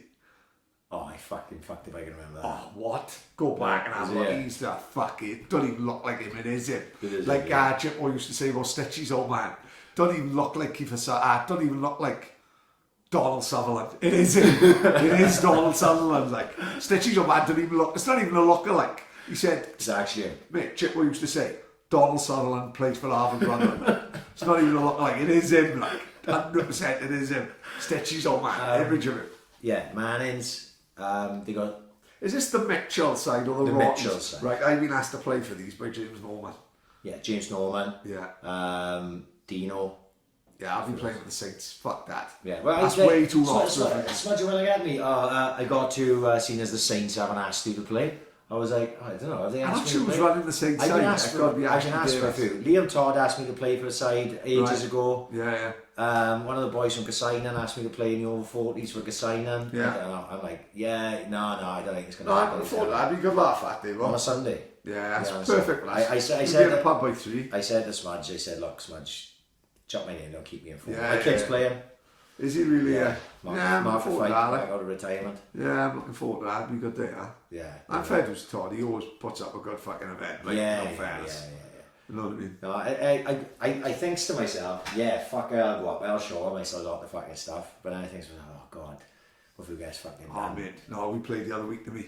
West End had a full fucking... I'm marking Chrissy Hall and Wayne Saunders. Yeah, it's not good. Mate, we was like, it was like, what's that film, Jason Statham? What's that, Mean Machine? That's what it was like, Saints versus fucking West End first. What the fuck they do it? You know what I mean? Good laugh or good fun. You know what I mean? When Donny Smitham says, Pad, lovely touch, that makes my day. Yeah, I'm that's happy. enough. You know what I mean? Take me enough. off. Yeah. Donny Smitham's really Tommy Hutchinson. If he's telling me I'm half tidy, I'll take that all day long. Don't worry about that. Right. We need to find out who the fuck put Naked Martin onto us. Well, he's around us like a bad smell at the minute, isn't he? This is all gone mad since Yeah. the weekend. So what I can make of it was Naked Martin was on the train. Not naked, obviously. I don't think he was naked at the time, but you never fucking know. Yeah, I think yeah. every other fucker on that train was Yeah, naked. yeah. Like, Oh, do you see? videos Well, I've seen. randomly, I didn't recognise him at first, but that guy come to the Euro. We met him in the Euros. Right. Character mind, he, fucking yeah? hell, yeah. We was jumping so hard, so many of us was jumping on a tube that it nearly unlocked itself from the tube behind. It Right. was nearly like a proper Liam Neeson film. Right. Runaway train and all that. That guy shagged the plastic sheep in the Euros. Oh, he didn't okay. give a fuck. So seeing him naked on a train, shit himself yeah, and it's that. no surprise. Actually, no surprise. Like, he was fucking crackers out there, him and his mate. Good fun, though. Port Talbot boys. Was it, yeah. Yeah, good luck. Well, I woke up on fucking Sunday and I've got notifications on my Twitter, and one of the notifications was your Naked Martin official is now following you. Nice. I thought, right, we've made We it. made it. Yeah, fuck yeah, yeah. All this Trundle and fucking Yeah. Britain. Fuck Robbo coming on the podcast. No, Robbo, now. I We don't don't need him anymore. Yeah. So Unless Rob eats a shit sandwich, we don't want him. So I thought, I messaged you, didn't I? I thought, Yeah. this Naked Martin stuff. Then he tagged us in the fucking repost of the Yeah, I video he suppose he did did, with the yeah, swans. I thought, in my head, it seemed a fantastic idea. Yes. Right? I was like, I had thought initially, like, we'd have to go to Naked Martin when we, that's what I thought. Yeah. Right? Because I think myself, Paddy's not going to have Naked Martin strutting over there. I won't give a fuck. Tell you can put a blindfold on. Listen, she's 14 now, right? if she's going to see a cock and balls, it may as well be Naked Martins, because it's a fine fucking set of cock and balls, isn't it? You know what I mean? As long as you don't start eating shit sandwiches in front of her, I can't really give a monkeys. We'd have to give him some boundaries, wouldn't we? Oh, yeah. But, so I shot him a little DM. Yeah. And then he's gone, yeah, 100%, I'm up for it. I'll come down from Salisbury. Yeah. I will all go out on the piss. I know, he's with my fans. Yes, he wants it like that. Oh, hang on, no, man. Hang on, Martin, I got a band that I'm training for. You can go out with Paddy. I'll take him up the Morris, mate. Fuck, we don't give a fuck. We has a smoke machine when we lose 4-2. Imagine Naked Martin piling in the Morris. Could we do that? Get him down on a Saturday. Right. So Saturday early afternoon. Yes. Right? Okay. We're planning this. Right. Hopefully he's not listening. It. Naked Martin, if you're listening to this, we have come a to production meeting like there. Right, go on. I'm trying to find a way of how I'm not strolling around the White Street with Naked Martin on the Jack Jones, right? Yeah. So we get Naked Martin, because he said he'd come down on a train. Yes. Get Naked Martin down on a train. Okay. Do the podcast here. Yeah. Joe backseat over to the Morris. Yeah. And then let the boys... Anything can happen. Anything can happen in the Morris. Mate, as people don't leave the Morris, Naked Martin walks in, there's a fair chance he'll be fucking dead in a kickback by half foot. Honestly, genuine though. Genuine. You'll end up sleeping up in the suspended ceiling. Oh yeah, you'll end up staying there for Sunday dinner. John does a wicked Sunday dinner, honestly. Can't see how him sitting there fucking naked with fucking Beryl from Lando's gonna go there down. We are, we've just broken some news. Naked Martin is up for doing the podcast. Yeah, as surreal as that sounds. And listen, as many people say, no way should we have him on. We don't give a fuck. We got no morals whatsoever. We'll have him tomorrow. He's a character, which is all we gives a fuck about, isn't it? Yeah. And it don't get much more bigger characters than Naked Martin. Well, currently, you know what I mean? It's like, you know, Twitter famous. Yeah, exactly. You know? Although we got next week may fucking turn out to be a bigger character again. So Jesus, that will be revealed. We're not revealing that yet. Not yet. No. We'll get confirmation of that first. Yeah. And that's AIC on the road, maybe. If that's anniversary's on Thursday, so maybe we'll have to do that Wednesday. Yeah, I think that could be good fun. It can be done. And if it comes off, could be could be the worst day of my life. It could be. Yeah. I'm going to film every moment of it. Yeah. Could be very weird for me, life-changing moment for me. Could let me get over a fear, innit? Yes. You know what I mean? Could change my life. Right. Don't say no more now. I will. But Naked Martin's on the cards. I never thought when I started this podcast that we'd be 2 years down the line having a conversation about Naked Martin. I didn't even know he existed at that point. Exactly, he wasn't Twitter famous then, was it? No. This was a shit sandwich away from fucking fame. You know what I mean? Yeah. But I'm not going to answer any more Leon Knight questions. Unless we can get to Liverpool. Yeah. It can't be done. He seems game, innit? Leon Knight is up for it. So fair, I think it's just in case. I keep getting messages like, why are you going to a Leon Knight podcast? Like, it's that simple. Like, yeah, we've got to get to Liverpool. We got lives, a couple of days off from food jobs. Yeah, you know, we got. It's like saying to my missus, oh yeah, I'm going to miss the kids' football this weekend, and you won't see me for a couple of days. Yeah. Why? Because I'm going to Liverpool to go on the piss with Leon Knight. Yeah. You know what I mean? It's all well and good, but it's not quite. It's not there at the minute. It's not as easy as that. Yeah. You know what I mean? I think it will be done in the long run, man. Oh, well, if it is, I'm up for fucking doing it. There's no issues, like, do you know what I mean? Like you said, we talked about it a bit on the AAC Live. I did have an issue with the fucking him slagging Sue Ames off and all that. Yeah, that's fair. Yeah. But everyone's entitled. Everyone got their own opinion, and that's fine, like, you know what I mean? But there's ways and means, like. But as it stands for now, stop bugging me all Leon Knight. If it can be done, we're going to do it. Raw boy pestering to death, right? Yeah. I had people, big shout out to Androni Jones. Androni Jones messaged me last night. Whoever, I'm not sure Androni Jones is running now, like Philly or something like that. He played Abbey West last night. So he was going to get on to Raw with me again last night at the game. So I can do no more. I keep asking him. And I keep asking him. And we don't want to torture the kid. And the same is you don't want to push him the other way either. And he's very... He goes like, no mate, I'm right up for doing it, but I'm working here and I'm doing this and doing that. And I remember listening to him do Owen to the Joneses podcast. Like, he did like an hour, didn't he? Because OTJ done an hour, like.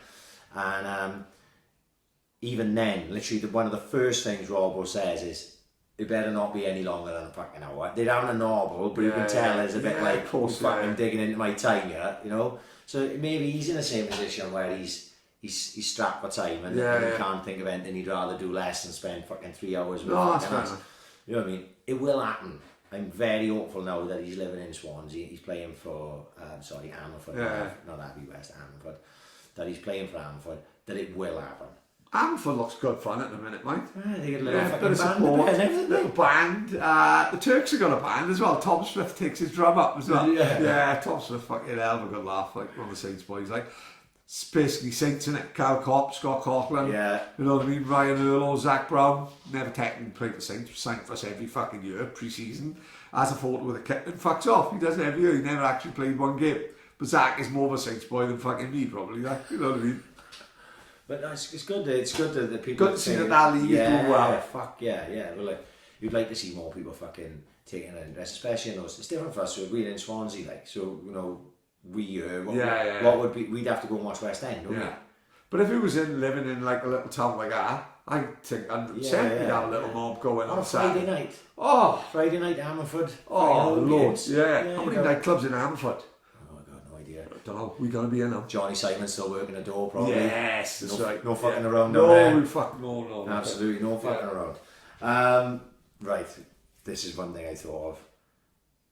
One of my favourite things going at the minute. No Context Hearn. Brilliant. Absolutely. Whoever thought of it. Brilliant. And thank fuck for IFL, isn't it? Because it's all from IFL. It's all from fucking IFL. Some of them have had me literally in tears. Yeah. Goes to show. I don't know how anyone gonna. I don't understand how everyone hates Eddie Hearn. I love it. I think it's great, man. Yeah. You know, you look at all them. He's like good value, and he's good laugh, like you know. And you can see when he gets booed in these big shows, he's gutted. Yeah. He's devastated, like. And he says it's bad for my mother. My mother gets really upset, like whenever she sees me booed. I don't understand it. I understand that promoters are sort of seen in a certain light, and he's fast car Eddie, the salesman, and all this and that, and he can. But I don't find him. What my brother says to me, what Dino says to me, what people say to me about, I don't see it like. No. What are you talking about? But you know, we've talked about it enough. Like, we don't need to say it again. How much he's brought boxing on in this country. Massively. Since he's slagging for the YouTube thing, like Enzo said when he came in here, mate, they sold fucking. It was 20 million? Yeah. No, I think it was, what happened was it was 20 million views after once it went on YouTube, it was 2 million pay-per-views. It was close to 2 million, but I think it was 1.8 million. Which is fucking Mayweather McGregor type numbers. Which is up at the top with all the big UFC numbers and boxing and that. It's huge. So of course you're going to get involved. When you think Canelo, for his last fight, I think he had 300,000. Canel's the biggest name. Canelo's last fight. Not one Jacobs. One Rocky Fielding, was it? It was Jacobs. Was it Jacobs? Yeah, Mike Weldon. Yeah, he fought him after Rocky Fielding. Yeah. It's. You can see why he's doing it because he's got DAZN now. They're like his paymasters, and he's got to provide content. Of course, yeah. So that is basically he's doing it for them to get content. Obviously, he's going to trouser money. He's a fucking boxing promoter. What's he supposed to do? Not take any fucking money. But you know, you've got to see he's putting on he puts on the best shows. He's slowly but surely getting all the best boxers. Because when the likes of Billy Joe Saunders is saying to Frank Warren, I want to fucking leave you. Even though he's under contract, and Frank Warren is having to let him go. To go to Eddie Hearn, because Eddie Hearn can bring the fights to Frank Warren can't bring it. So, you know, like I say, I'm a fan. And I always find him thoroughly entertaining. Brilliant. I don't talk. He's in an interview. I'll stick it on. 100% I'll stick it on 5 minutes. I don't believe a word he's saying, but this is it. You don't have to fucking go 100% believe in what he's saying. And he's contradicted himself, and people who hate him love to bring up these contradictions. Exactly. Like when he said about, we want to bring the Anti-Joshua fight, you know, to this country, and then he'll say, but this could be the new Rumble in the Jungle. Right, mate. You've got to go look past that. You don't, you know. Of course, he's a fucking liar. He's a promoter.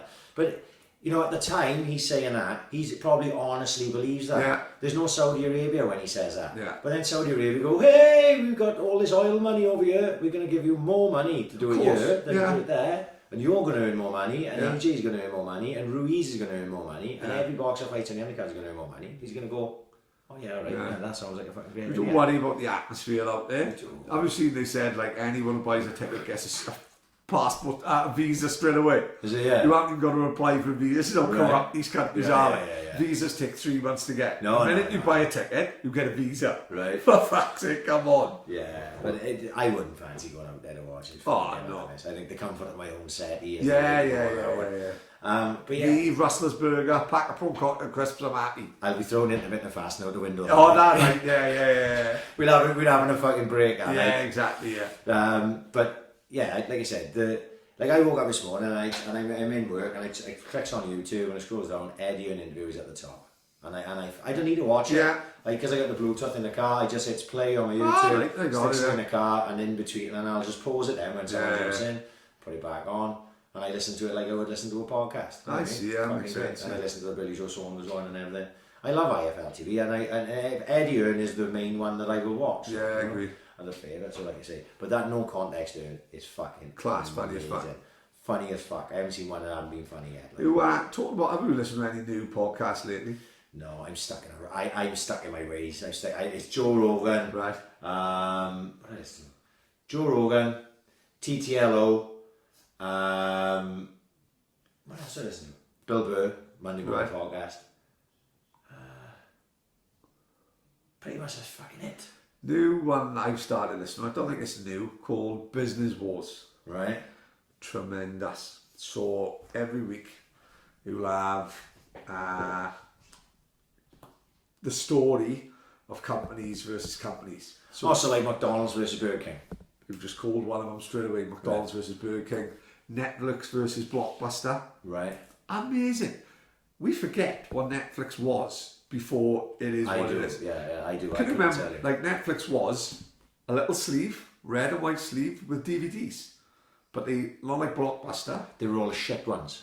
They were all shit ones. But if you remember, I nearly got kicked out of my house. My man got taken to court. Oh, you could order them? No, with Blockbuster. Remember, if it was a day late, they charge you. Yeah? Well, I fucking didn't take back Short Circuit 2. My man went to court. Fucking 300 quid, nearly kicked me out the house for Short Circuit 2. Number Johnny 5-1 in life. No, yeah. I lost it. Blockbuster fucking, when, they fucking send the bailiffs to the fucking door for fucking £3 CD. But if you remember, Netflix would have it, and he would have a sleeve, and he would order it on, would it be online? Must have been online. And they'd send you the DVD, then they'd put it back, and whenever they've watched it back, it wasn't always this online thing. It's exactly. No, I can't remember. Like, this is from mid-90s.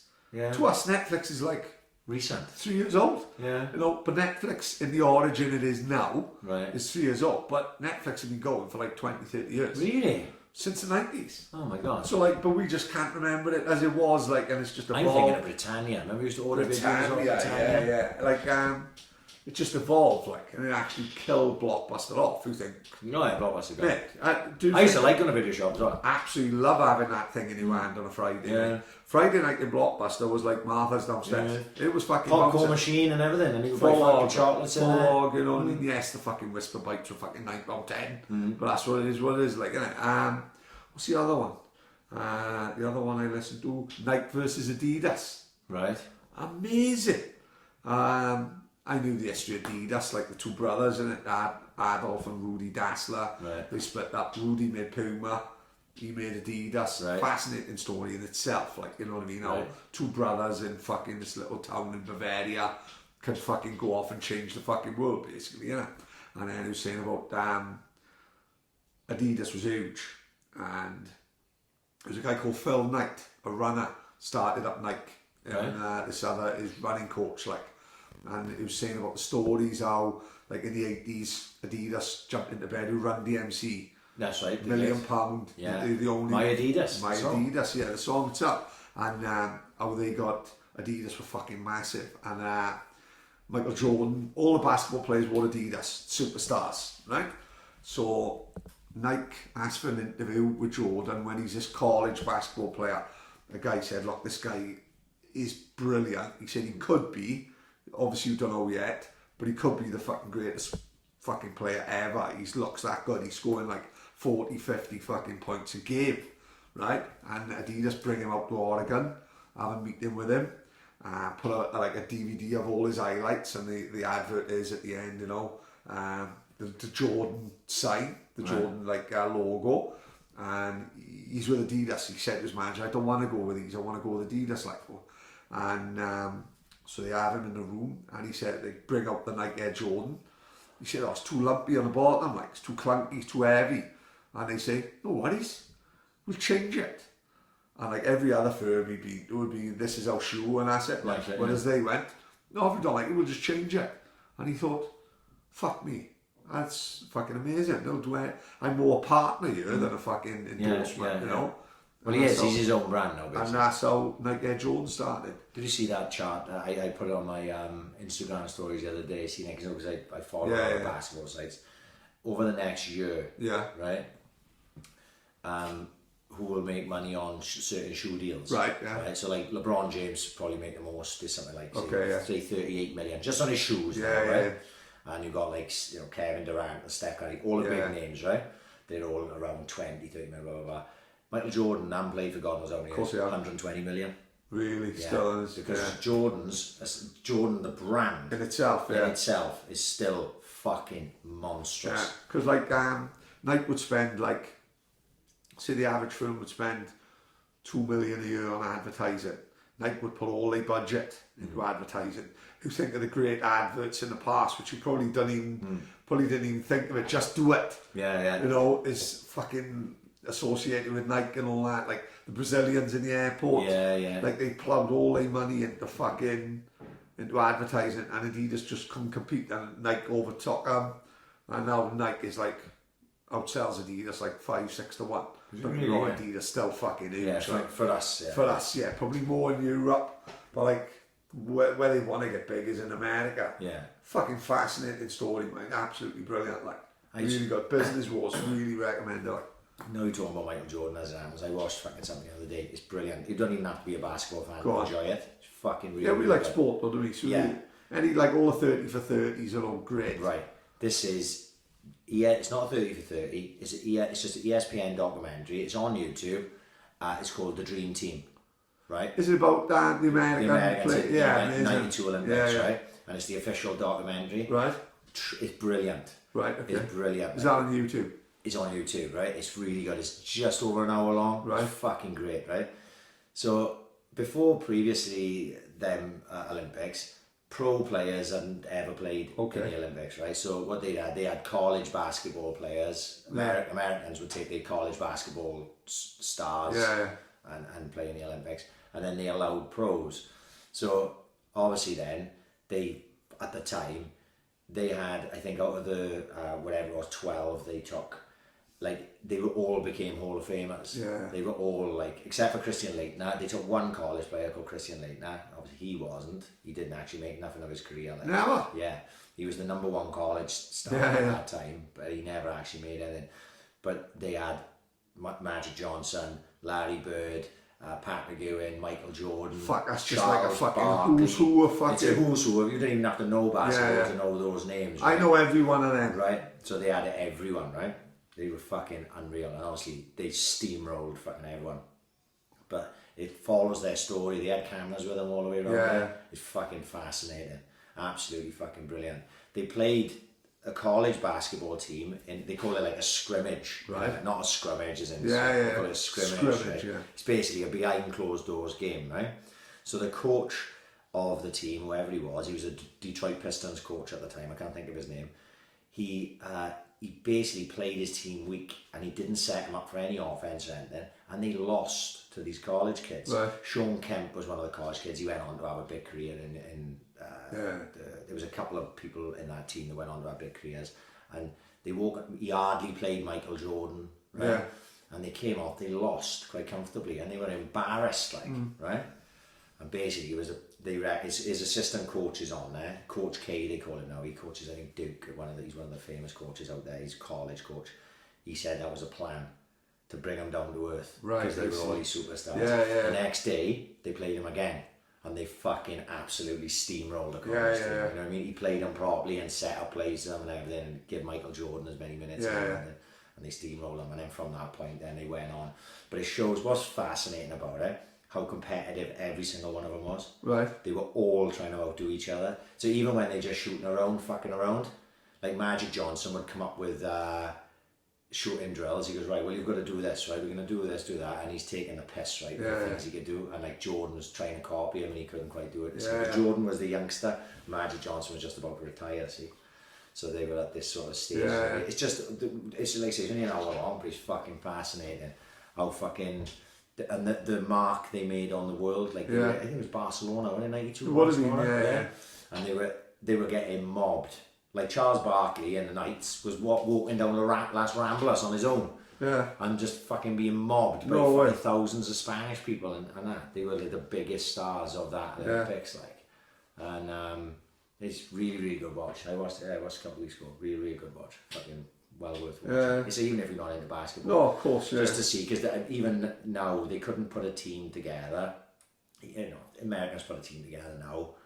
And they took all their best players and played them. They'd still steamroll the Olympics, but it wouldn't have the same effect. They no, of course. Everyone who named it, they wouldn't have all them names, like them standout names that you would recognise. Because I could name the team that they pick now, and you've heard of LeBron James. Yeah, of course, yeah. You know what I mean? And then some of the others you will never have heard of, but they're still superstars as they are now. Yeah, of course. But not superstars to that level, like Larry Bird and Magic Johnson type of fucking, you know, transcending sport, like, you know, really interesting watch. Yeah, let's give people something to watch. What's happening with BKB? Are we going to be? Are you definitely coming? Yeah. So yes. So this is what's happening. Go on. BKB road trip, right? We're going to watch Lily and Daniel, aren't we? Yeah, it's going to be great. November, it's a week before my 40th. So perfect timing. Early 40th birthday party. O2 London, hotels booked, train sorted. We are going to the big smoke. It's going to be great. I'm looking forward to it. I enjoyed it massively first time round. It was a fucking great day out. It's a fucking great event. Did you watch the BKB the other week? I saw the highlights of it. Right, oh my god, it was brilliant. Mate, what a fucking scrap. Like, as an advert for BKB. It's all about Tyler, Good John and Sean George. You won't see a better fight now. No, I won't, no. It lived up to the expectation. It's like, I that night my missus was out and I was like, BKB starting at 7. Oh fuck, we'll have a bit of this. And every single fight, even the ones that went early, they were entertaining as fuck. I tell you what, mind, I do worry like about permanent injury. Like I worry about like scar tissue. Its cuts are fucking crazy. But they weren't even the cuts really after that one that concerned me. Like, do you remember Artem Lobov? Remember his face was out like this? Jason Knight was in Elvis after that fight. Well, I think his name is Chris Triez, or something. I can't pronounce his name properly. Mate, you should have seen him, the photo they took of him the next day. His head was fucking deformed. Right? Like, I mean, swelling out beyond belief. You wouldn't even think that he should be in intensive care, this fucking guy. Like, Tyler Goodjohn was an hell of a fucking stick. I see that. And like, he won the fight against fucking Sean George. And Sean George actually wasn't in that bad a mess. But I was thinking then, Joe Burgess, who follows the podcast, big shout out Joe, he mentioned to me about an ESPN 30 for 30 that I saw ages ago. It's called Assault in the Ring, right? Have you seen this? No. Good one as it happens. Quite disturbing. There was a coach, a trainer called Panama Lewis. You heard of him, yeah? Right. And he had a guy called Louis Resto, and he was fighting this guy called Irish Billy Collins, right? And for whatever reason, it's so long ago since I seen it that I barely remember the details of it. I just know what actually happened. They were arranged to fight, professional boxing fucking fight, and they took the fucking pad in, right? Panama Lewis took the pad in out of Louis Resto's fucking gloves. So basically he fought barehanded against Billy Collins, right? Ended up fucking blinding Billy Collins in one eye, fucking him up for life. Never fought again. Died like a year later in a car crash. His life went fucking downhill. And it's quite, you know, it's like fucking right out of order. And I was thinking that, like, he hit people with bare knuckle and he shouldn't have. But he still, when's the fucking first injury like that where an eye socket gets fucking fractured and someone fucks up with their eye? That'd be my concern with BKB, like. Because when you go in bare knuckle, and some of these guys are tough, and then they tough as fuck. Sean George and Tyler Goodjohn standing in there for 7 fucking rounds, like slugging it out like they did. It just didn't make no fucking sense to me, like. And you just go, oh my god, you concern like the someone will get hurt. Like, you know, I know they all know the risks they put themselves in. Everyone knows the risks. Is it any more risky than boxing? Yeah, of you know course, what I mean? yeah. But it just, when you see them coming out, and you don't see boxers seemingly. Boxers, if their head was as big as Christian Therez's, that fight would have got stopped way before I got to that point. Yeah, of course. But in the bare knuckle, they just cracking on with it. Like. Yeah. And I remember thinking about Enzo. I was watching it, thinking about Enzo saying about how he worried that he would hurt someone if he did fucking BAB. I agree with him, man, wholeheartedly. You know, someone who can hit like Enzo would be levels above skill wise of anyone at this stage that's in BKB for his weight and height and everything. Oh my god, it would be frightening. It would be destructive. It would be absolutely destructive. But we'd go and watch it. Oh yeah. Can't fucking wait. I got better just getting. But I really are genuinely looking forward to that trip, because like I say, because I enjoyed last time. You didn't go last time. No. You'll fucking love it up there. Yeah. You'll love it because there's some characters in the BAB in the arena. It'll be a fucking great crack up there. And obviously Lily's in a fucking really tough fight. It's a fucking great fight, that. It's a tough fight. It's the type of fight that James have been asking for a long time. James just won names. He just wants to fight someone who people know, and he wants to fucking beat someone who people know. So you can turn around, I beat that cunt. Yeah. Or and I fought that cunt, and I thought he would have had it previous to now. When he was, you know, I thought his BKB was perfect for him. We talked about it with him. I thought it was great. He would have. You know, I was looking at a list and he was like number 7 pound for pound. Yeah. And I was like, well, where's the big names for him, man? Yeah, of course, yeah. Right, now he's got what he fucking wanted. Yeah. You know, John Wayne Everett is a name that if you're into pro boxing, you'll 100% know him. And you know, James is gonna have his fucking hands full, but I'm sure John Wayne Everett's gonna have his fucking hands full as well. I see little highlight reel of Lily yesterday somewhere. There was something on his Instagram. Yeah, it's fucking great, mate. Yeah. You know, proper good fucking technical scientific boxer, like enjoyable to watch. So, and then on the other hand, then you've got Daniel, who got fucking hands like fucking Thor. Yeah. You know, which is fucking great. Two different fucking fighters, both Swansea boys. Fucking good. And there's I reckon there'll be a crowd. Yeah, I agree. There'll be a crowd. Now there's only 4 of us going, but there'll be crowds up there. Luke is going to meet us. Oh, amazing. Yeah. Denty's, I think, is one. He's talking about it, yeah. And then I know Lily got a bus going, so there'll be a good crowd up there. Yeah. Looking night in a big smoke. Great. And all on train the next day. Yeah. Fucking superb stuff. Oh, this weekend. Crazy how. How's it stuck up on us? How this snuck up, like, John must be in R.Kelly's house training in a cave in the dungeons. I've been watching his Instagram. I've seen he's training in SPG. Yeah, and it just didn't click. I didn't click that it was this weekend that he's fucking fighting. No, I agree. I'm a bit gutted, like that no one's, like none of the proper media, like BBC and shit like that, have promoted that 2 Welsh fighters are fighting on the same bill again in Copenhagen. It should be massive, shouldn't it? Yeah. But it like goes under the radar. Fucking. You look at everyone. Jay the same. I seen Jay had complained and said that he didn't really have a lot of coverage. Yeah. Chris Jenkins hasn't had a lot of coverage. John, Brett, you know. I'm talking this area now. I'm not so sure. I can speak for Marshman and Jack Shaw. No, because Jack Shaw's fighting this weekend as well, making his UFC debut, which would be interesting. I don't know. The other papers just shit. Yeah. Are they just shit these days? Because who buys the papers like are still stuck in the 80s, 90s. Football and rugby. You know, football, rugby. Right, rugby's just fucking football, really. And if it's not football, I don't want to know. No. If England win the World Cup of cricket, they'll stick it on the back page for a day or two, but then it's done. Boxing, again, take away the Joshua.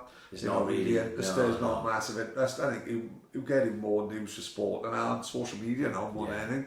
Who goes out and buys a paper these days? What's perfect about this show on fucking Saturday is time. It's a great time for us. Yeah.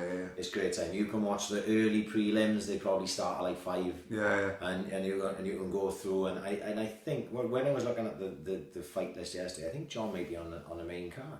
Yeah, I think so. Yeah. So then that'll be rolling around like 8 o'clock. Yeah, of course. John's first on. Fucking perfect time. Couple of beers. Fucking watch UFC Copenhagen. Rustler's Burger. Can't fucking wait. Fuck the Rustler's Burger. I'll be having something a little bit more healthy. Yeah. But I had a look at this Amadovsky or whatever his name is. I had a look at a highlight thing of him today, and he looks like he may try and stand, you know, Yeah, with yeah. John. He's a bit of a kickboxer, stand-up guy, looks to knock people out, so that could be interesting. Yeah. But there's a lot of pressure on it for John, because I think even he'd admit to that, you know, if he loses this, you can't go 0-4. No, that's right. You can't go 0-4 in the UFC. So, you know, he's going to be going in there all guns blazing. And then you're going to see Jack Shaw as well at this level. So it's fucking exciting fucking Saturday night. I'm looking forward to it. Yeah. You know, I just hope that he can go out there and fucking turn him over. I'm going to Swan Saturday. That's what I'm doing first. Now I got football. I'm going to Swans. I got Cardiff tickets. Oh, you have got them? Yes. This week I had Cardiff tickets. Do you pay the £100? No, like I went. Right, I wasn't sure what to do, and then my old man said, "Oh, I asked my old man, could he get him on a Jack Army for me?" He had let his Jack Army membership go, right? And I was like, "Oh fuck!" So he said, "Oh, go and get the Jack Pack thing, like, right?" So it's like Brentford, Millwall, and I think it works out. Brentford's on a Tuesday, Cardiff's on a Sunday, and Millwall's on the 23rd of November. That's not three pretty good games, right? 3 games, but where it don't work for me is the 23rd of November is 2 days before my 40th, and I'm away that weekend. Right. So I couldn't go to Millwall even if I wanted to. So that was the ticket wasted. Yeah. Right? Which I would have just given to my brother-in-law or something. Yeah. I need to take my nephew or whatever. But that was one ticket wasted. And then Brentford's a fucking Tuesday night, and I don't particularly like night games. So I could give them a miss just because it's all a big rush for me. And so it's only really. So my old man said to me, "It's £96.50. That's for you and for Niall for the tickets." Yeah. I was like, do you know what? I'm going to swallow for it. So I went down there. So I goes to the ticket office. I picked my fucking seats and everything. He goes, "Oh yeah, Mr. Pridmore, that'll be £131." I said, hang on, I thought it was £96.50. Yeah. Oh no, it's £96.50 if you've got Jack Army membership. And I only had I had a one in my hand. Yeah. And I was like, oh, mate, I'll be back. I'll have to go and get more money and I'll come back. But then when I went out to the car and I drove away, I was like, am I going to pay 130 odd quid basically just to take Niall to see the car? Yeah. And I rang my old man and said, Dad, I fucking jibbed it. I'll wait for something to come up. I was hoping someone would just turn over. Yeah. Maybe not the car again, but I was just hoping that maybe something would come up, like. But then my old man, when he seen that I had gone, he basically re-signed up to the Jack Army, him and my uncle. Yeah. I don't think it cost him much. It only cost him, I think, $5.50 or something. Because they season ticket holders. And then got me tickets. Oh, fair play. So that'll be Niall's first Southwest derby. Yeah. So it should be not first on a Sunday midday.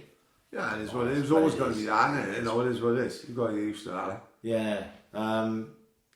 They actually, we haven't really talked about the Swans the last couple of weeks, but it's in a weird period because that fucking international break didn't come at a good time for us. Of course it didn't. No. We was fucking flying, you know. We were playing fucking beautiful stuff, and an international break come, and not only that international break come, that fucking cursed manager of the month come as well. And I watched the Forest game. Well deserved though, like. Oh, well deserved, yeah, 100% well deserved. Watched that Forest game, we weren't great. We weren't great at all. We were very fucking poor. And then we went and threw it away. When it looked like Forest had just dug in for it, we went and threw it fucking away. I thought some decisions were strange. Like Jordan Garrick had been fucking excellent. Yeah. Every time you'd seen him, he'd been exciting. And then all of a sudden, he's gone and Dyer's in. And you're going, right, I didn't understand that. Then the Bristol game, which I didn't see, to be honest, only the highlights, you know, from what I could gather, ends up being a fucking good point because when you go away to a side like Bristol, you know, I think any point is fucking good at that. That's a great layout, by the way. Oh my God, Brett Johns is absolutely. Brett Johns is literally ace face now. Yeah. He is absolutely running. Can do no wrong, like. He's absolutely running the show. The world's first casual fucking UFC star. Brett wants to come back on. I spoke to him the other day, but he needs to get a fight in the UFC. What's going on? You need to speak to him about that. He's all well and good in with a flair on fucking wearing his fucking Stone Island jacket, but we need to get him in the UFC. It's great. They look like they had a fucking whale. Yeah, a great thing. The AIC flag went. Yeah, how did that come right? So this is how this come about. Oki fucking messages me in the week. We're going to Bristol the weekend. shall we take your fucking AIC flag? I said, yeah, fuck, not Yeah, so yeah. but just if you're going to take it, get some fucking photos in the ground and Yeah. and they did a good collection. I think they were all tanked up. They were making everyone fucking old. Yeah. Brett Johns was fucking holding it. Dean Davis, fucking Scott, he was on the floor like he was drunk out of his fucking mind. Yeah. He was wrapped up in it. And for the very first time, I noticed a mistake in it, which I'd never noticed before. Go on.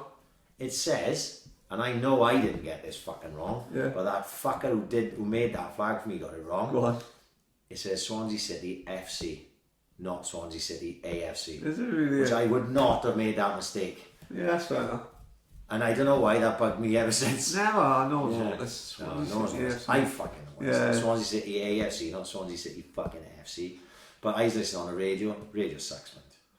It's for peasants. Yeah, it is. Yeah. When you've been fucking finding other ways, let's say, and that all went down, didn't it? I heard, yeah, fuck yeah. There was some raid in Italy or something, and Will that get back up and running then? probably. Yeah. So I don't think. I think it's such a multi-million-pound industry now. I think it's fucking gone, wouldn't it? It's probably criminal enterprise. Yeah. Basically, it is a criminal enterprise. And where there's will, there's a way, and where Yeah, there's of money course, to be made, there'll be money to be made. Like when I found out that the place where the head, where basically it was all being streamed from, the very top of the fucking tree, was in Italy. Yeah. So there's some mafiosos Yeah, running of that course, probably, yeah. And then that got raided and it fucking shut down like 95% of the world's IPTV or something. Unbelievable, man. Yeah, and they're still, shuffling around trying to fucking make it work again. Thankfully in the meantime, I was watching Storm and Sky Go on my iPad. Right, so I watched the fucking football last Sunday, Super Sunday, which was fucking great, by the way. Souness, Mourinho, Cardigan, Keane. No, Cardigan wasn't there. Yeah, he was at the end. Oh, it was at the end, was he? Nah. When Cardigan's saying about, just signing one player makes a difference, talking about United, he said, we signed Suarez, we nearly won the league. And Roy Keane looks at him deadpan and went, yeah, but like you said, nearly won the league. Didn't win anything. Cardigan's just dead silent. Fucking. He's a fucking fiend. As soon as I turned it on, before the United game, it was like, it starts at say 1:30 and the game was kicking off at 2. And I turned it on and I saw that panel and I went, oh, it's going to be great. This is right up my street. That Kelly Smith girl can win the Ballon d'Or for women. She'd be the greatest woman player ever. You don't put it in with Souness, Keane. No. Mourinho. Not a fucking opener. The big problem is with that, without fucking going down a sexism fucking minefield, is for me personally, when I look at we're big advocates, Katie Taylor. Oh. Big fan of Katie Taylor. One of my favourite boxers to watch. Katie Taylor's all I'm watching, right? Been involved in some great fights. That last fight with Pursuit was a fucking cracking fight, right? Love Katie Taylor. If I went in a boxing ring with Katie Taylor, she'd punch the granny out of me. Yeah. Right? Absolutely bat me, right? So you can respect what she does. She's a world-class, elite level fucking boxer, Olympic champion, everything. Love Katie Taylor, right? Amanda Nunes. UFC, maybe the greatest women's fighter of all time. Animal, right? If I jump in a cage with Amanda Nunes, she's gonna fucking do me big style. She's gonna open me up with elbows. She's gonna choke me. She'll do whatever she wants, right? Serena Williams, right? Greatest female tennis player of all time. If I take her up Condonkin Park, tries to knock her on her, she's gonna demolish me. I'm not sure if she does anything to Michael Channing. Right, you fancy chances? Yeah. Right, okay. But she's gonna do me in. Yeah. Right. Who's the best women's female women's player in the world? Who's not having that pink head fuck? Right. That pink head fuck. What's her name? Rapinoe. Is that what she's saying? Rapinoe. There's no fucking chance on this God's green earth that she goes up Pentra with me and beats me World Cup Willy. Not a chance. Right, okay. So how can I take her fucking opinion serious? Right, all them others, if they tells me about boxing, I'm going to listen to it. Yeah.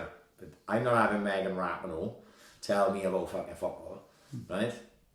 Because she can't beat me World Cup Willy. That's simple as it, right?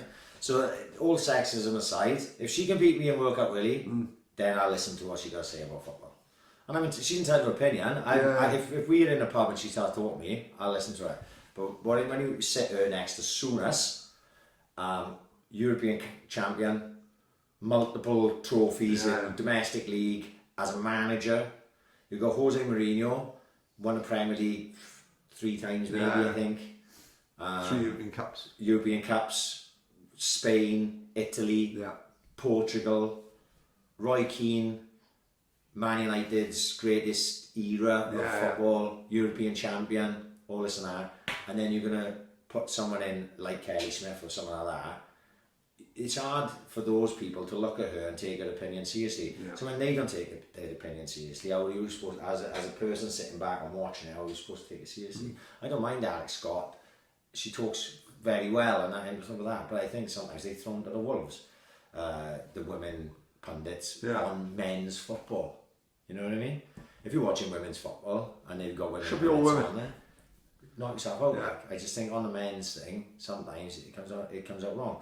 Like when you're watching the Gillette Soccer Saturday and they click to a game, or we've gone to Ipswich versus fucking Derby County here, and so-and-so's at the fucking Portman, whatever it is, the fucking Ipswich, and they took breaking down a game like that. I don't even notice that they're female then, but if we've got a women commentator on, I notice it immediately. If I'm watching Match of the Day and there's a women commentator, I notice it immediately. I don't know why. So it's like, oh god, that doesn't seem right. Like maybe we're just indoctrinated. Maybe we're dinosaurs. Yeah, we are dinosaurs. There's no problem with that. At least we're honest enough to admit it. People can't have a conversation about this type of thing. They get caught for and everything. But as regards on the punditry, I think they should just fucking leave it be, like, you know, because it's not working. When your core audience is male, how much of the people watching Gillette Soccer this Sunday were fucking male and female? The percentages are not proportionate. So if you're trying to attract people to watch your program and then they're put off by that, why would you keep doing it? Yeah, that's my opinion on that anyway. You know, that is. And it is only your opinion. It is my opinion. United was shite though. Oh my god, shit. It's mad what Fergie was doing, mind, with that club. Isn't it, man? Because, like, I'm telling you now, I can see him going 20 years without winning fuck all. I'm saying with you.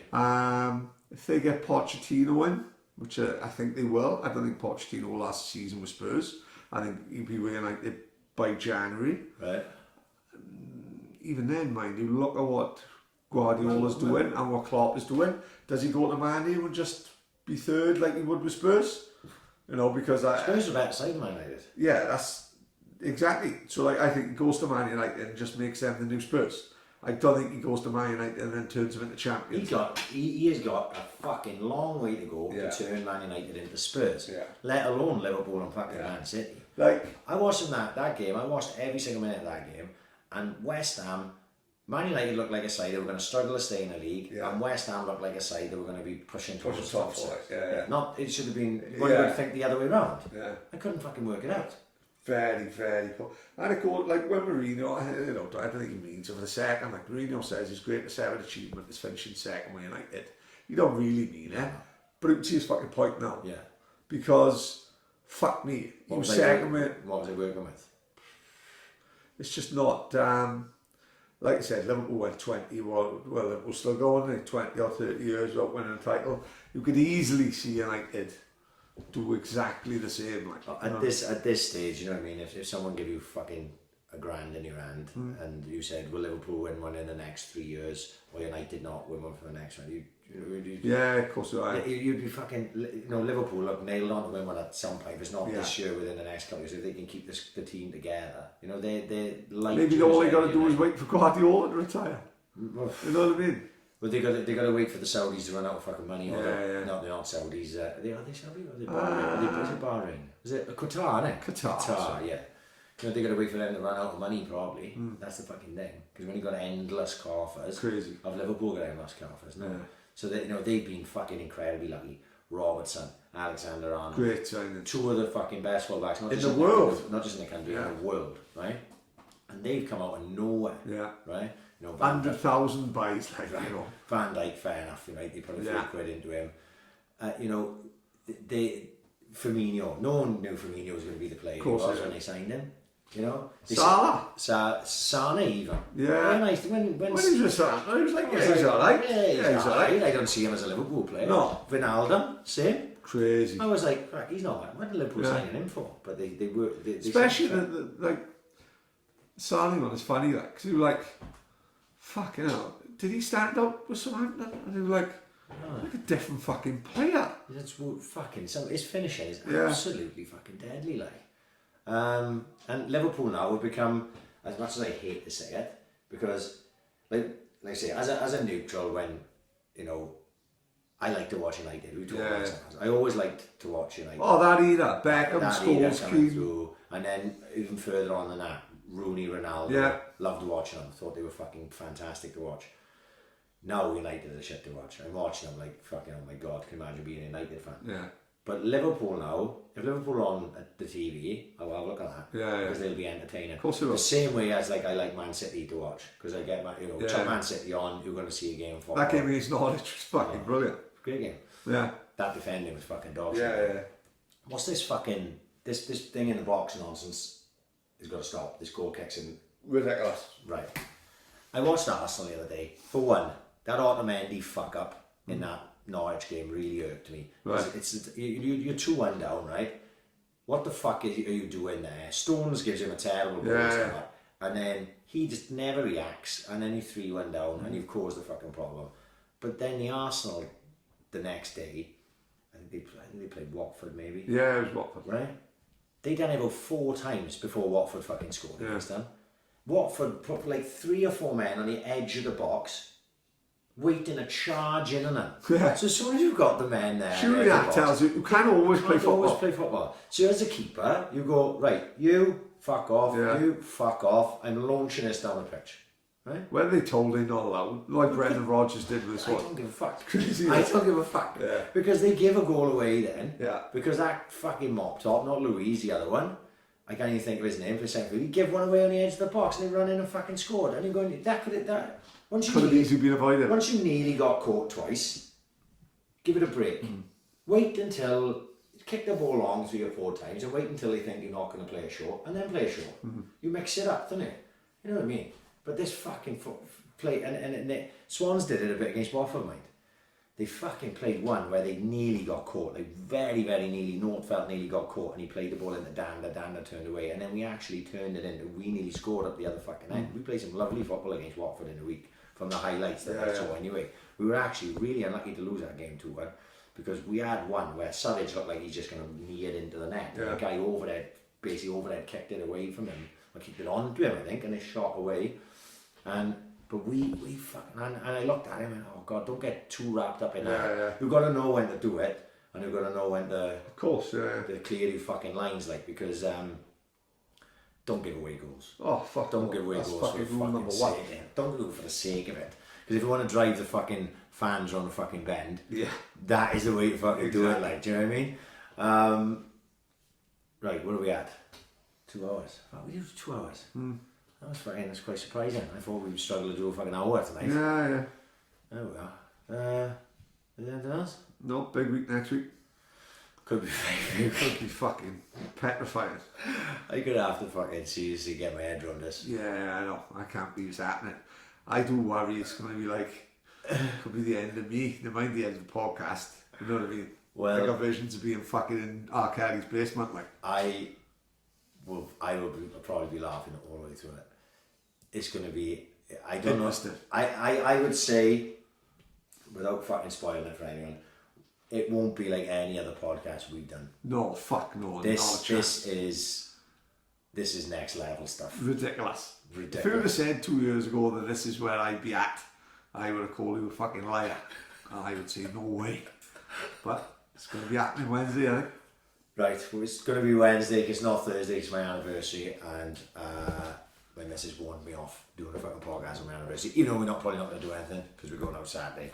But it's been a fucking pleasure, mate. Yeah, good luck. I've done this for a while. No, I know. Yeah. I know. What feels like that? Yeah, big shout out, Boss Brewery, and JMW Heating, and I did do an intro to this, surprisingly enough, and of course the bunkhouse. Oh, it's brilliant. Past the line. They Still fucking sold up. They sold up. Come on, Fair now. play, I know. I'm sure Jordan will sort you out. I don't know. We're in the inner circle of the bunkhouse. I like to think so. Yeah. Yeah. Well, there we are. This weekend, Boss Brewery got a DJ on. Daniel Fairbrain is big jock, isn't he? Yeah, of course. Is he a DJ? Well, I didn't know this till the other week, and he DJ'd in a barbecue outside the wood. So Well, he's DJing in Bosbury on the weekend. Oh, good luck to him. Good big jock. Half 6 down Big Jock. He's DJing from half 6. He told me to mention it, which I did on the intro anyway. And we're going to get the fuck out of here. Happy days. That was quite a tidy I 2 can have a hours. Rustler's burger and fucking steak sandwich. I'm going to go to bed. Cardiff Airport early in the morning. Don't tell Scott you will it though, he'll all be upset in work. Right, we're out here. Peace!